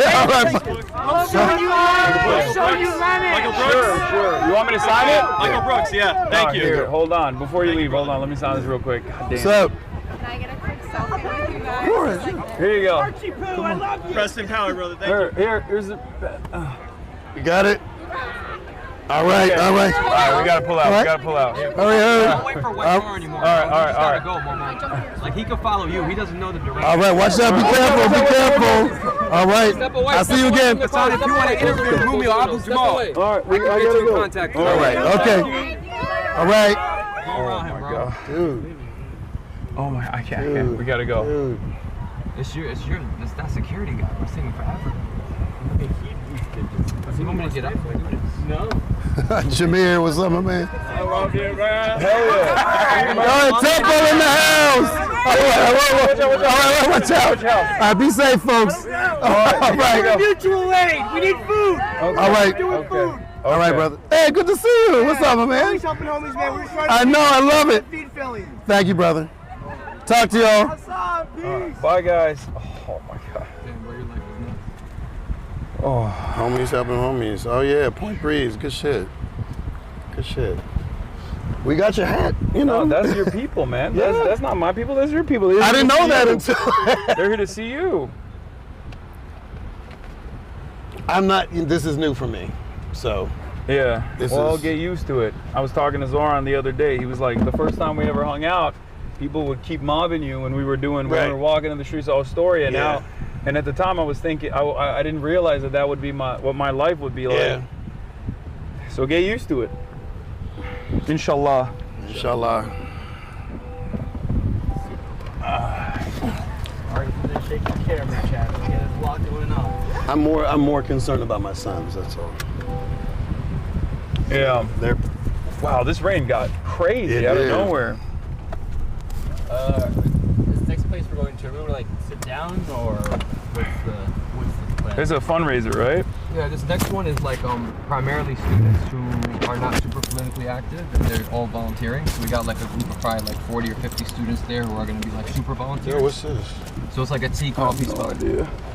So kind I of like just the, grabbed kind of the everything. same setup, but we could talk in the car a little bit before we walk in. Okay. Maybe we'll move. Yeah. Glorious infidel. And then there's like a back room in there where we could chill and it's a little more quiet too. All right, so Yeah. while we're still in the car, Yeah. oh, this is a tough act to follow, man. You're so good. You got a lot of experience in you know, doing activism and speaking behind a megaphone.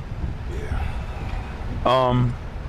So you guys just broke history in recent Philly history. It seems today you had Well, more. apparently statewide. Wow. Larger canvases, absolutely. That was a ton of people, man. I mean, I've been doing this a while. I mean, I've been in office for 10 years, but you know, I've been involved in, you know, this. I haven't seen anything like this related to electoral politics. Yeah. No. Well, that's this is next level. That's the thing. I think like a lot of people are getting activated because you're the type of person that they know would be worth it. Especially young people. This is what I hear most commonly from all the other candidates I work with, where they're like, and even Debbie Dingle, who was at our Michigan University of Michigan rally that I did with Abdul, she showed up just to see the crowd. And she told the Associated Press, she's like, I've never seen this many young people before in any, like, this is a primary. Yeah. It's a Democratic Party primary. What are young people doing here? This is normally like the super boosters of the party that are oftentimes older, white, you know? Unprecedented. Unprecedented. But all right, let's get back to the questions, because I have a fire round of things that I'm going to ask you. You know, whether you're in favor of not or not. But we talked a lot about, you know, military conflicts, militarism. You've been outspoken on ending military conflicts abroad, including in Palestine and Iran. What's your stance on the United States utilizing economic warfare, like we've seen in Venezuela, like we've seen in Iran in the build-up to the Iran war, and even in Cuba as well? I went and saw it personally with my own 2 eyes, the devastation that our policies, our economic terrorism, the sanctions regime has caused there.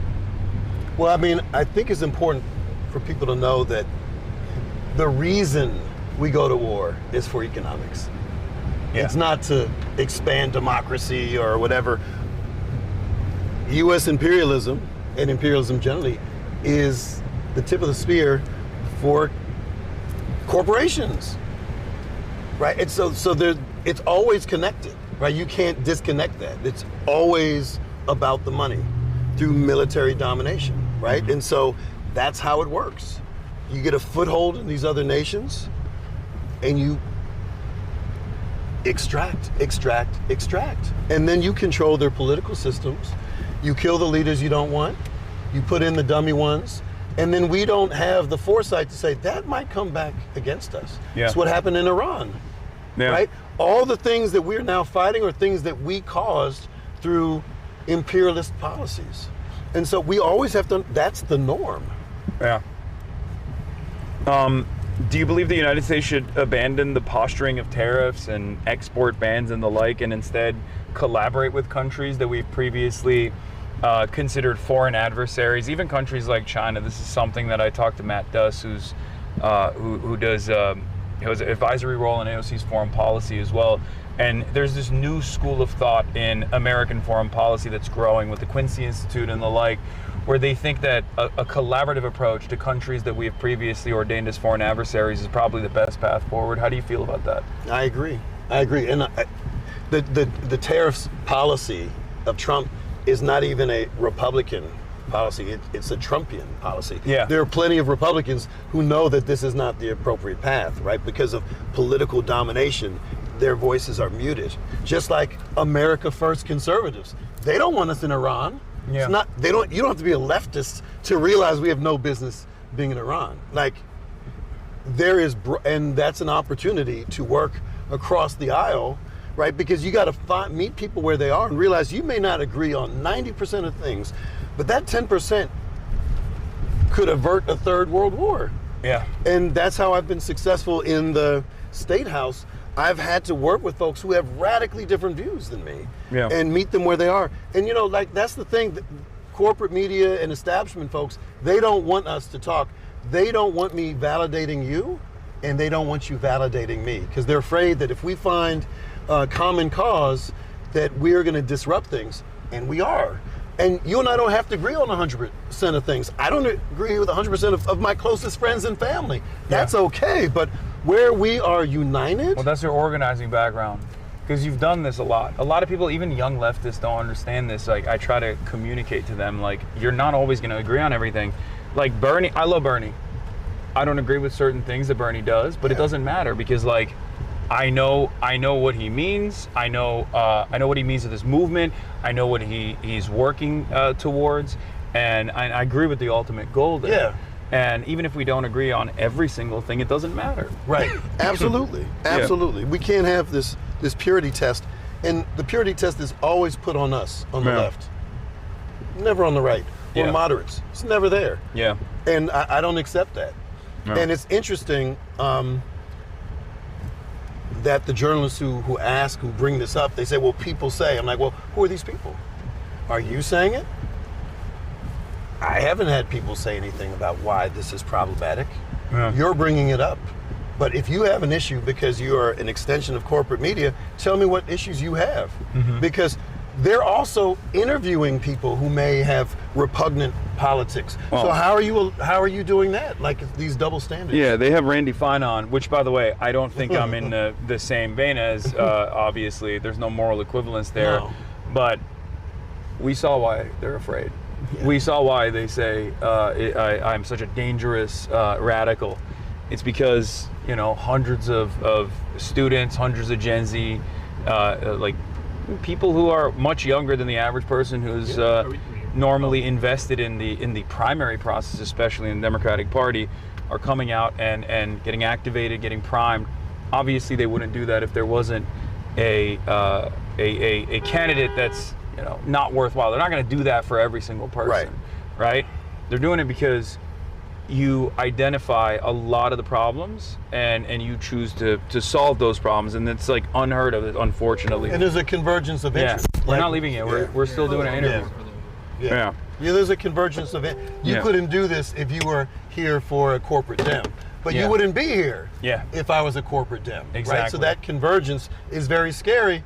And let's remember, when Martin Luther King was starting to talk about militarism and poverty and class issues, he scared the establishment. He did. When Malcolm X was starting to talk about... New York Times wrote an op-ed, I still remember, I remember reading about it. They wrote an op-ed after his Vietnam speech where they were like, you should stick to your own lane.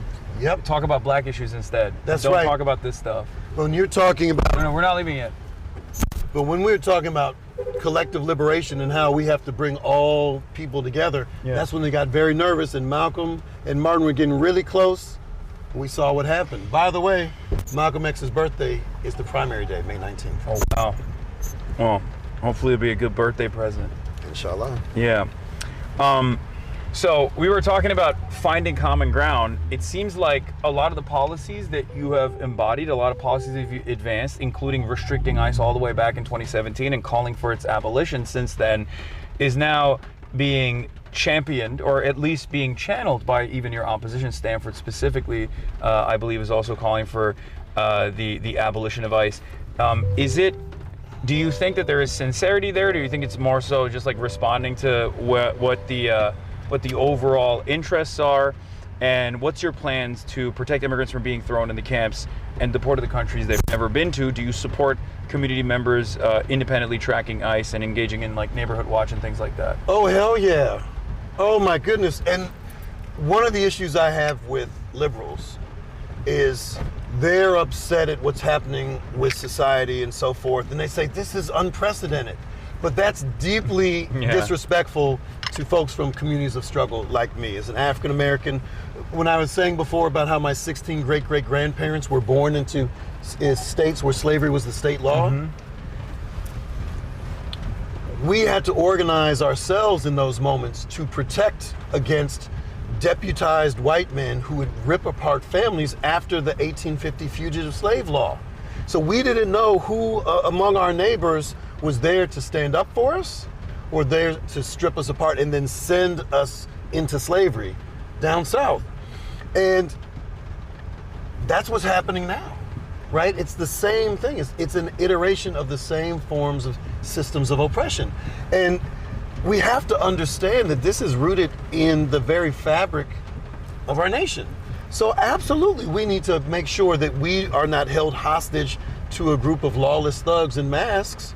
They are terrorizing our communities, and they are destroying whatever like fibers are left of civil society. So yeah, we have to do all the things that are in our tradition to save ourselves, to protect ourselves. But with regard to the abolition of ICE, that's just the starting point. Like, getting rid of a negative is not a positive.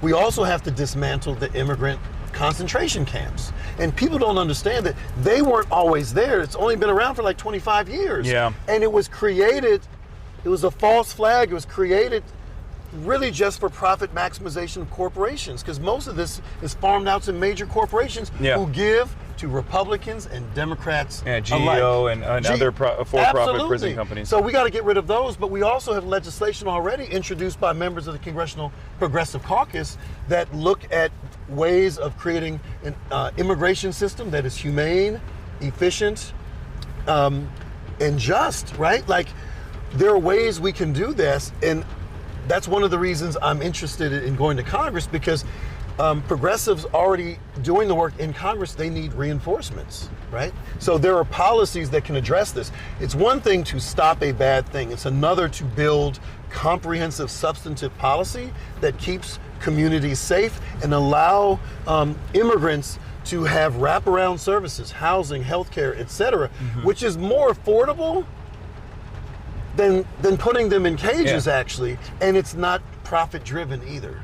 Better for a sense of community, better for the economy overall. If we were to, immigration at the end of the day is a problem with paperwork. That's what I like to call it. I say these are paperwork crimes. They're not real paperwork. They're not criminal offenses. They're not crimes at all. They're paperwork violations, and faster processing would be beneficial for every single person. And yet, keeping this two-tiered labor structure that exists is unbelievably beneficial for all of the wealthy people that own the agribusiness in the country, whether they're Republican or Democrat, doesn't matter. That's why Trump had to back away from doing the farm raids. Yes, and I'm on the agriculture raids. committee. Yeah. Pennsylvania has a huge agricultural industry. Yeah. And very few Democrats are talking about farm workers. They're talking about farmers as though farmers are working without farm workers. Yeah. Right, and that's very disingenuous. 70% of farm workers in this state are immigrants. And that's across the board, actually. Of course, I mean, it's like 60% nationally. Yeah. So it's that's the reason why they had to back away. It was like it was a real convergence of or divergence of racist values, like white supremacist, white nativist, anti-immigrant sentiment, meeting the capitalist bottom line, and all of a sudden capitalist bottom line won out in that conversation, and now you have some real racists who are mad. They're like, why are they not doing more deportations? It's like, well, the entire process was designed so that people would be kept in limbo, so that these companies could justify paying them pennies on the dollar and continue hyper exploitation that way.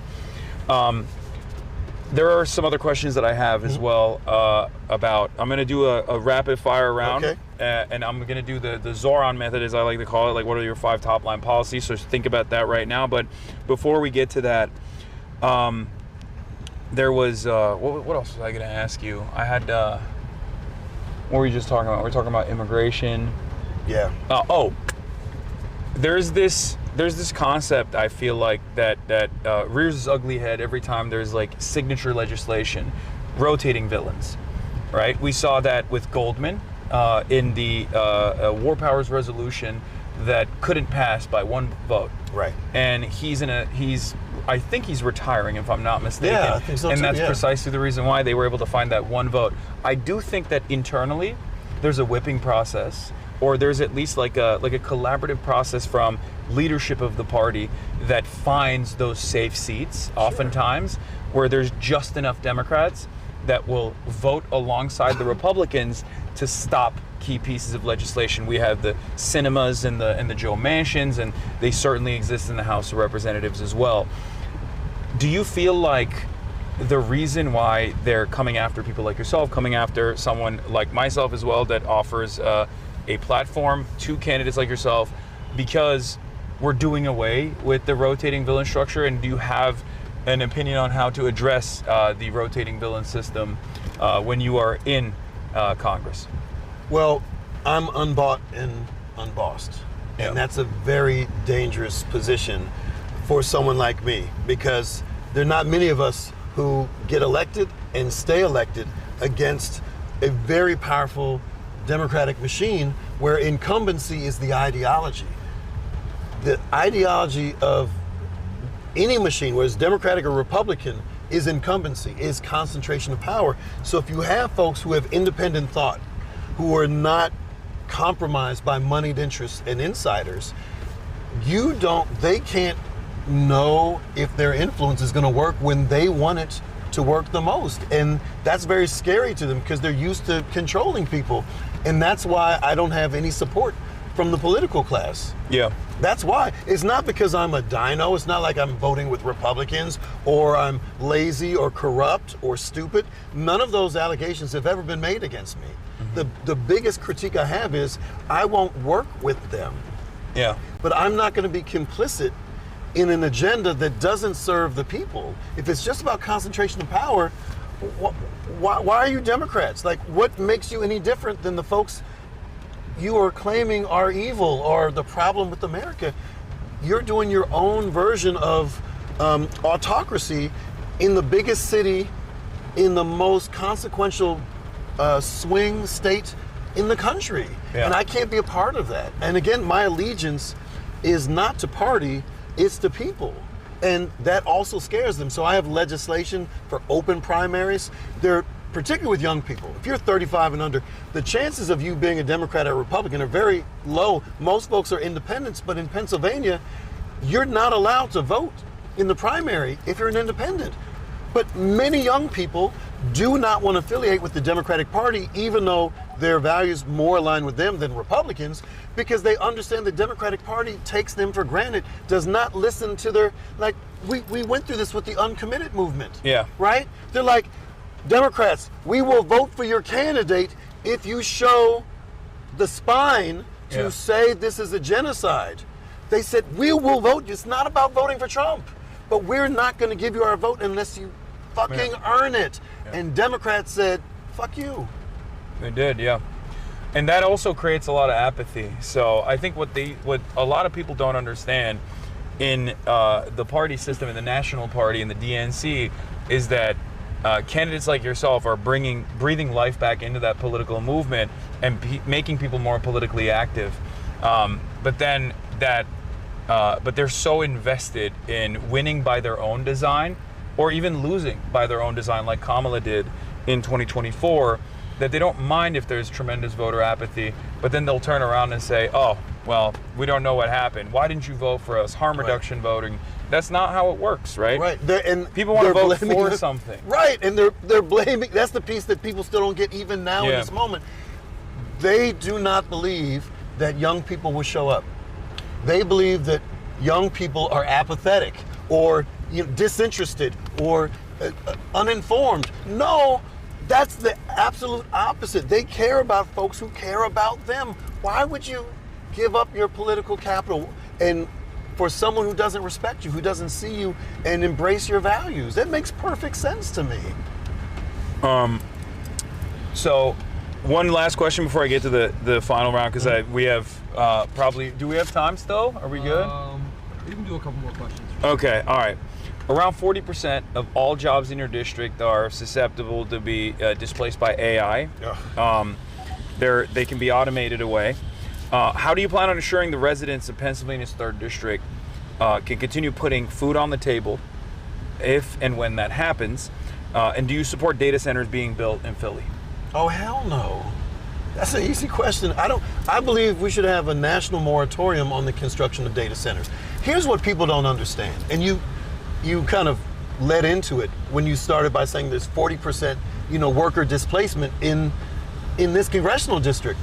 People don't understand, like, AI will continue to exist without new data centers.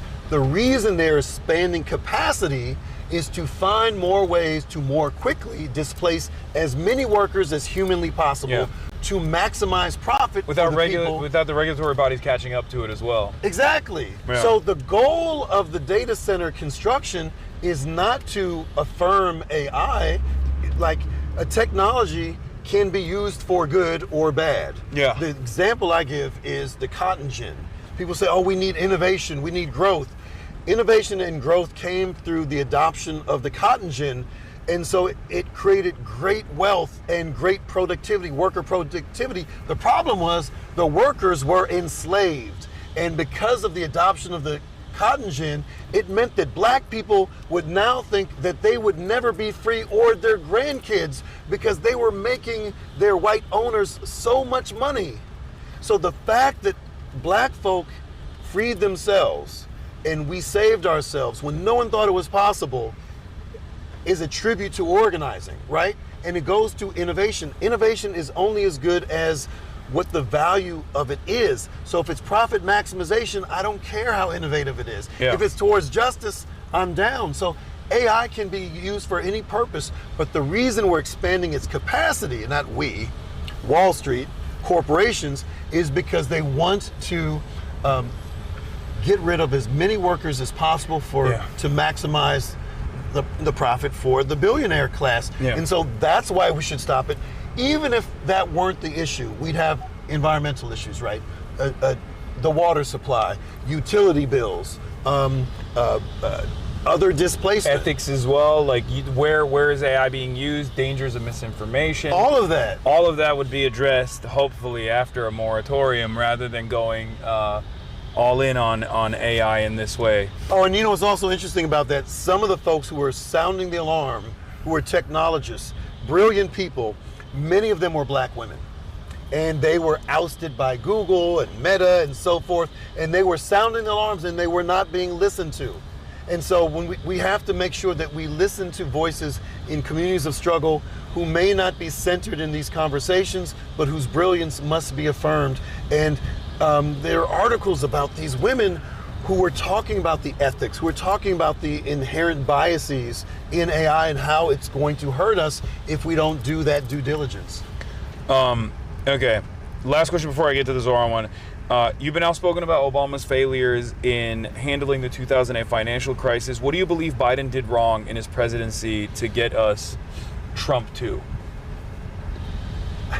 Well, you know, it's interesting. The things he got right, he didn't promote in ways that reached people and understood. I agree. Right? Yes. Like the things he actually did, like the infrastructure bill, like it was watered down because of Joe Manchin and other spoilers, but like there was a lot of good in there with the IRA, and it's like, and they did nothing to promote it. Yeah. Even pulling out of Afghanistan, it was considered a critical, it was a critical moment, right? And everyone was panning him. It was people on the left that were like, no, this is good, like he's doing the right thing. Right. You have to listen. Sometimes you have to show versus tell. An example I give is we legalized medical cannabis in Pennsylvania in 2016. Mm-hmm. I took office in 2017. And in 2018, we started having dispensaries pop up. And a lot of folks in the black community, particularly our elders, were like, no, this is bad. They're putting these bad businesses in black communities, you know, because they're trying to punish us. And I was trying to say, no, these businesses are creating good local jobs. They're the safest businesses on corridors because they require to have all of these cameras and such. Mm-hmm. And there is a lot of medicinal benefit from the cannabis that's regulated that can benefit particularly a lot of elders who suffer from all kinds of ailments. And it's so much better than the big pharma. And it was one thing to say that. It was another thing to actually take them to a dispensary, because when they heard dispensary, they heard drug dealing. They heard drug dealing. They heard crack house, because they didn't know what a dispensary was, because how would they know? So I picked up a bunch of little old ladies. I drove to their house. I picked them up and I drove them to the suburbs and I took them to a dispensary. And it was like a beautiful, like luxury spa looking place. It was beautiful. People were nice. They were all well paid, and it was just laid out wonderfully. And they were like, oh, this is what a dispensary could look like in my neighborhood. And I said, don't you think we deserve businesses like this? They're going to put another Rent-A-Center in our, put another Family Dollar, another fast food joint in our place. And then the businesses that are actually building community wealth and are safe and pay people well, that goes to the suburbs. And they changed their views because of the experience they had, showing them versus simply talking at them. And that's always a great way to engage people. Yeah. All right, now to the Zoran question. What? Do you want to do that? Like, can we go and do that on the ride to the other place, or you want to do it now? Oh wait, are we at the going spot. Inside right now? Yeah. Yeah. All right, let's do it. Let's So just these go are, inside. Real quick context: these are the students, young professionals. A lot of them unregistered voters or apathetic to the system.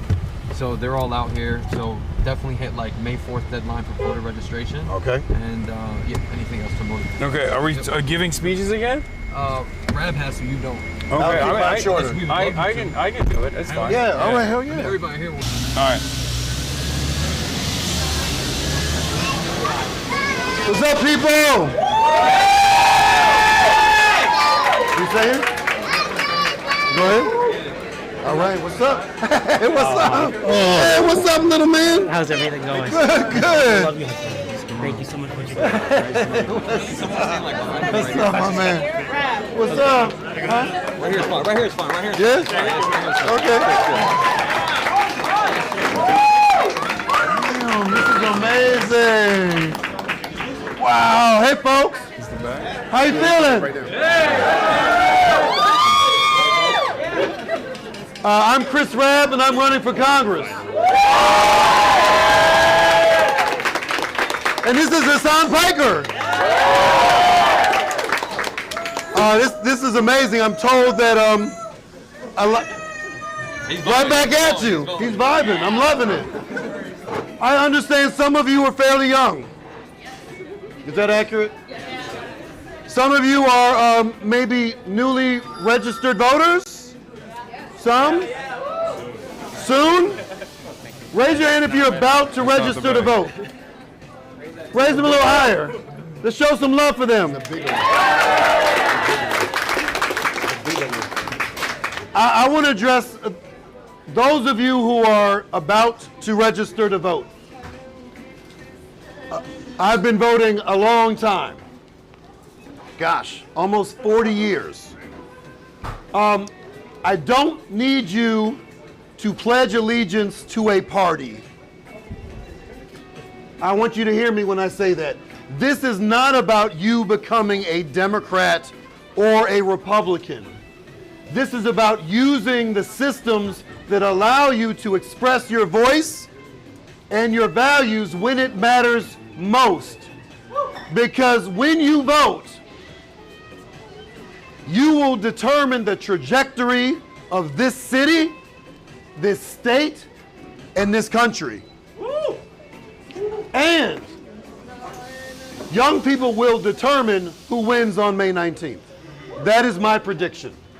And I want you to understand, I identify as a Democratic Socialist, but I'm running as a Democrat because the system creates this narrowness. But there's a bunch of Democrats running, and we are not all the same. We are very different. We may share this label in this moment, in this system, but we are very different. So if you choose to register as a Democrat, you are not pledging allegiance to that party. You are using your power in that moment to vote for the person who you believe reflects your interests, and the interests of the communities that you hold most dear, some of whose members cannot vote because they may be too young, or they may not be citizens, or they may be incarcerated. There are a number of people who will not vote for any number of reasons. So when you're voting for them as well. And many of those folks who you may be voting for are being erased by Democrats and Republicans alike. But if you vote for me, I see you. I see you, and I love you. I am running based on radiant love. I want to expand and diffuse it so everyone feels seen and respected. We're not all going to agree on everything. That's okay. Who has family members that they disagree with things on? All of us. That's okay. But if you believe in justice, you believe in care and empathy and compassion, you have one choice to make. And that choice will resonate, not just in this election, but for a very long time, and you will see yourself in that power. And so, for those of you who care about justice overseas, if you understand that there's a genocide, and you believe that this country is complicit in that, and you don't want your tax dollars funding inhumanity, then you have only one choice to make, and you're looking at them. If you believe that you shouldn't work for 40 hours a week and still be in poverty, you got one choice to make. You're looking at them. If you believe in universal health care, Medicare for all, and stop playing around the edges and believe and invest in bold policies that can be initiated in the near term, you're looking at the person who will represent you. You have a voice. I seek to amplify your voice in the halls of power.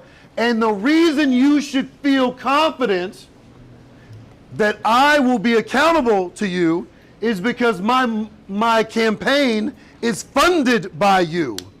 There are people in this room who are underemployed, underpaid, unemployed, who've given me $1, literally, or $5 or $10. Do you know how meaningful that is? That I have the affirmation of people who are struggling and have chosen to give me anything because they want to feel like they're a part of something bigger than themselves, bigger than me, bigger than this congressional district, bigger than the city of Philadelphia, and that we are on the right side of history, that in this moment, we are part of a movement that will transform society as we know it. And the reason I have so much confidence in this is because I've never seen anything like this before. This is all you know as young people. But I've been around the block a few times. I have never, ever, ever seen this level of aggressive fabulosity in my life coming from young people. This is your moment. This is our moment. What we make of it is whatever we want to. But let's do it in love and care and humanity and creativity and resistance. And feel the joy in that solidarity, knowing that you are standing up for your neighbors. I am in common cause with Palestinians. I am in common cause with Minnesotans. I'm in common cause with so many people who come from communities of struggle who have been erased and marginalized. I see you because I'm one of you. I descend from people who are not supposed to own their own labor. All of my grandparents were property of other human beings. I am the example, I am the wildest dreams of my ancestors. What we do in this moment will change everything. And you all chose to be with me in this moment. What we do with it is entirely up to us. But we have to show up. We have to vote. And when you register and you want to vote for me, and you register as a Democrat, I don't care if you change your party affiliation right after the election. I am not trying to get you to be a Democrat. I'm trying to get you to be a voter so that your voice will resonate in the halls of power and beyond. So I thank all of you so much for showing up, for being a part of something bigger than yourselves, and giving me your consideration, your labor, your love to help this transformation begin and extend and radiate across this nation. Thank you.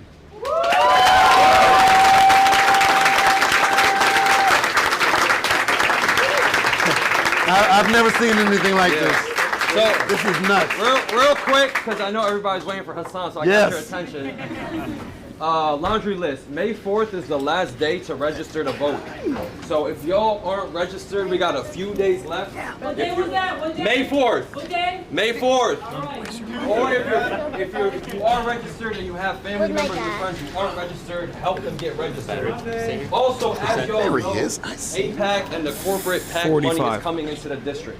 And we don't have the money to compete with them, so you're not going to see us on TV. You're not going to see us on these ads. What works is door-to-door knocking. That's how we get the message out there. 30% of registered voters in Philadelphia are undecided. So we got to get this message to them because they're receptive to the message. So if you can please sign up. This Saturday we have a canvas, Summer Lee, Congresswoman Summer Lee is coming. Please come through. And any canvas that you can join from now till May 19th, that's how we're going to win this race. People-powered campaign, organized people, trying to be organized money. Without further ado, Hasan. Woohoo!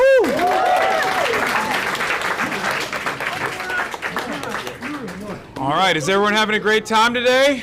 We're hanging out. I wasn't used to the rain. I didn't realize it was going to rain when I came out here. I'm going to melt in the I'm not only used to the California sun, but very excited to be here with Chris and all of you guys. Thank you so much for coming out. Give yourself a round of applause for being here.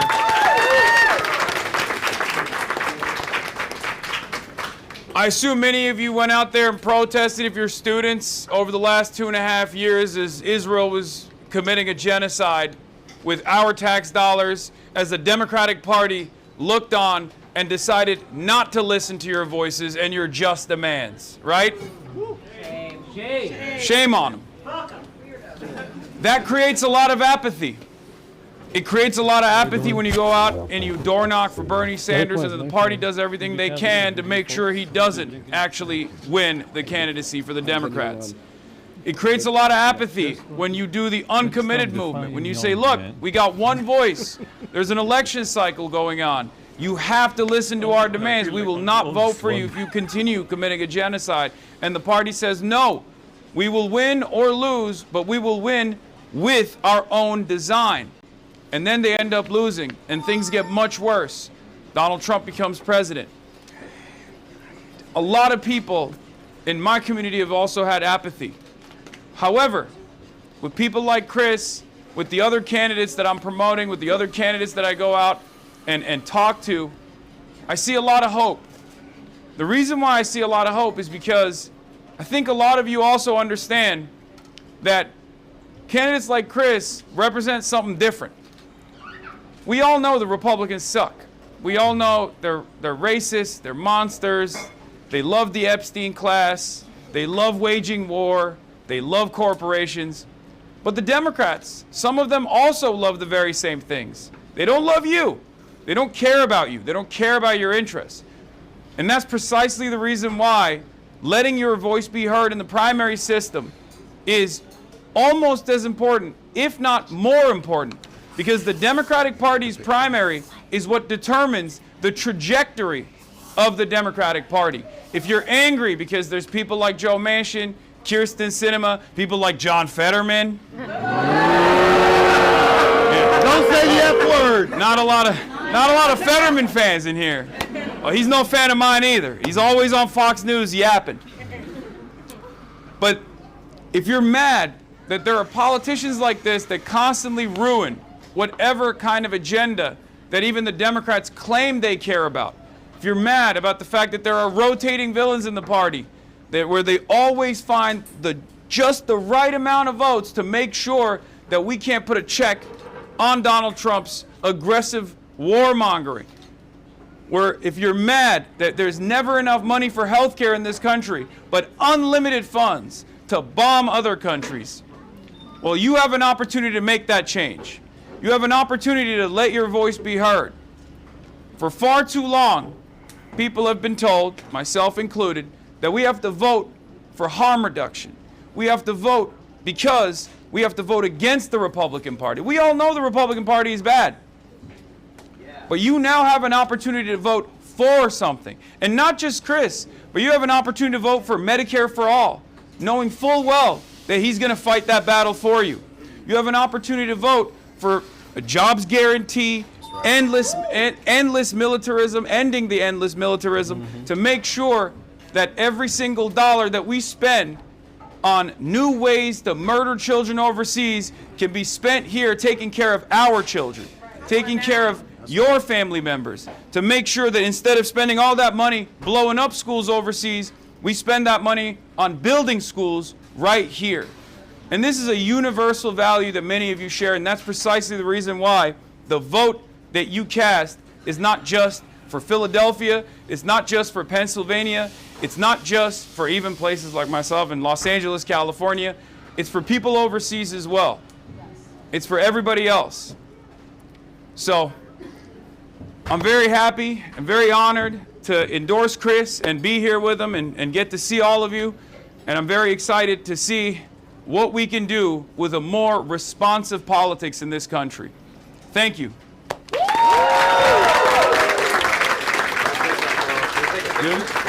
Tomorrow's news today.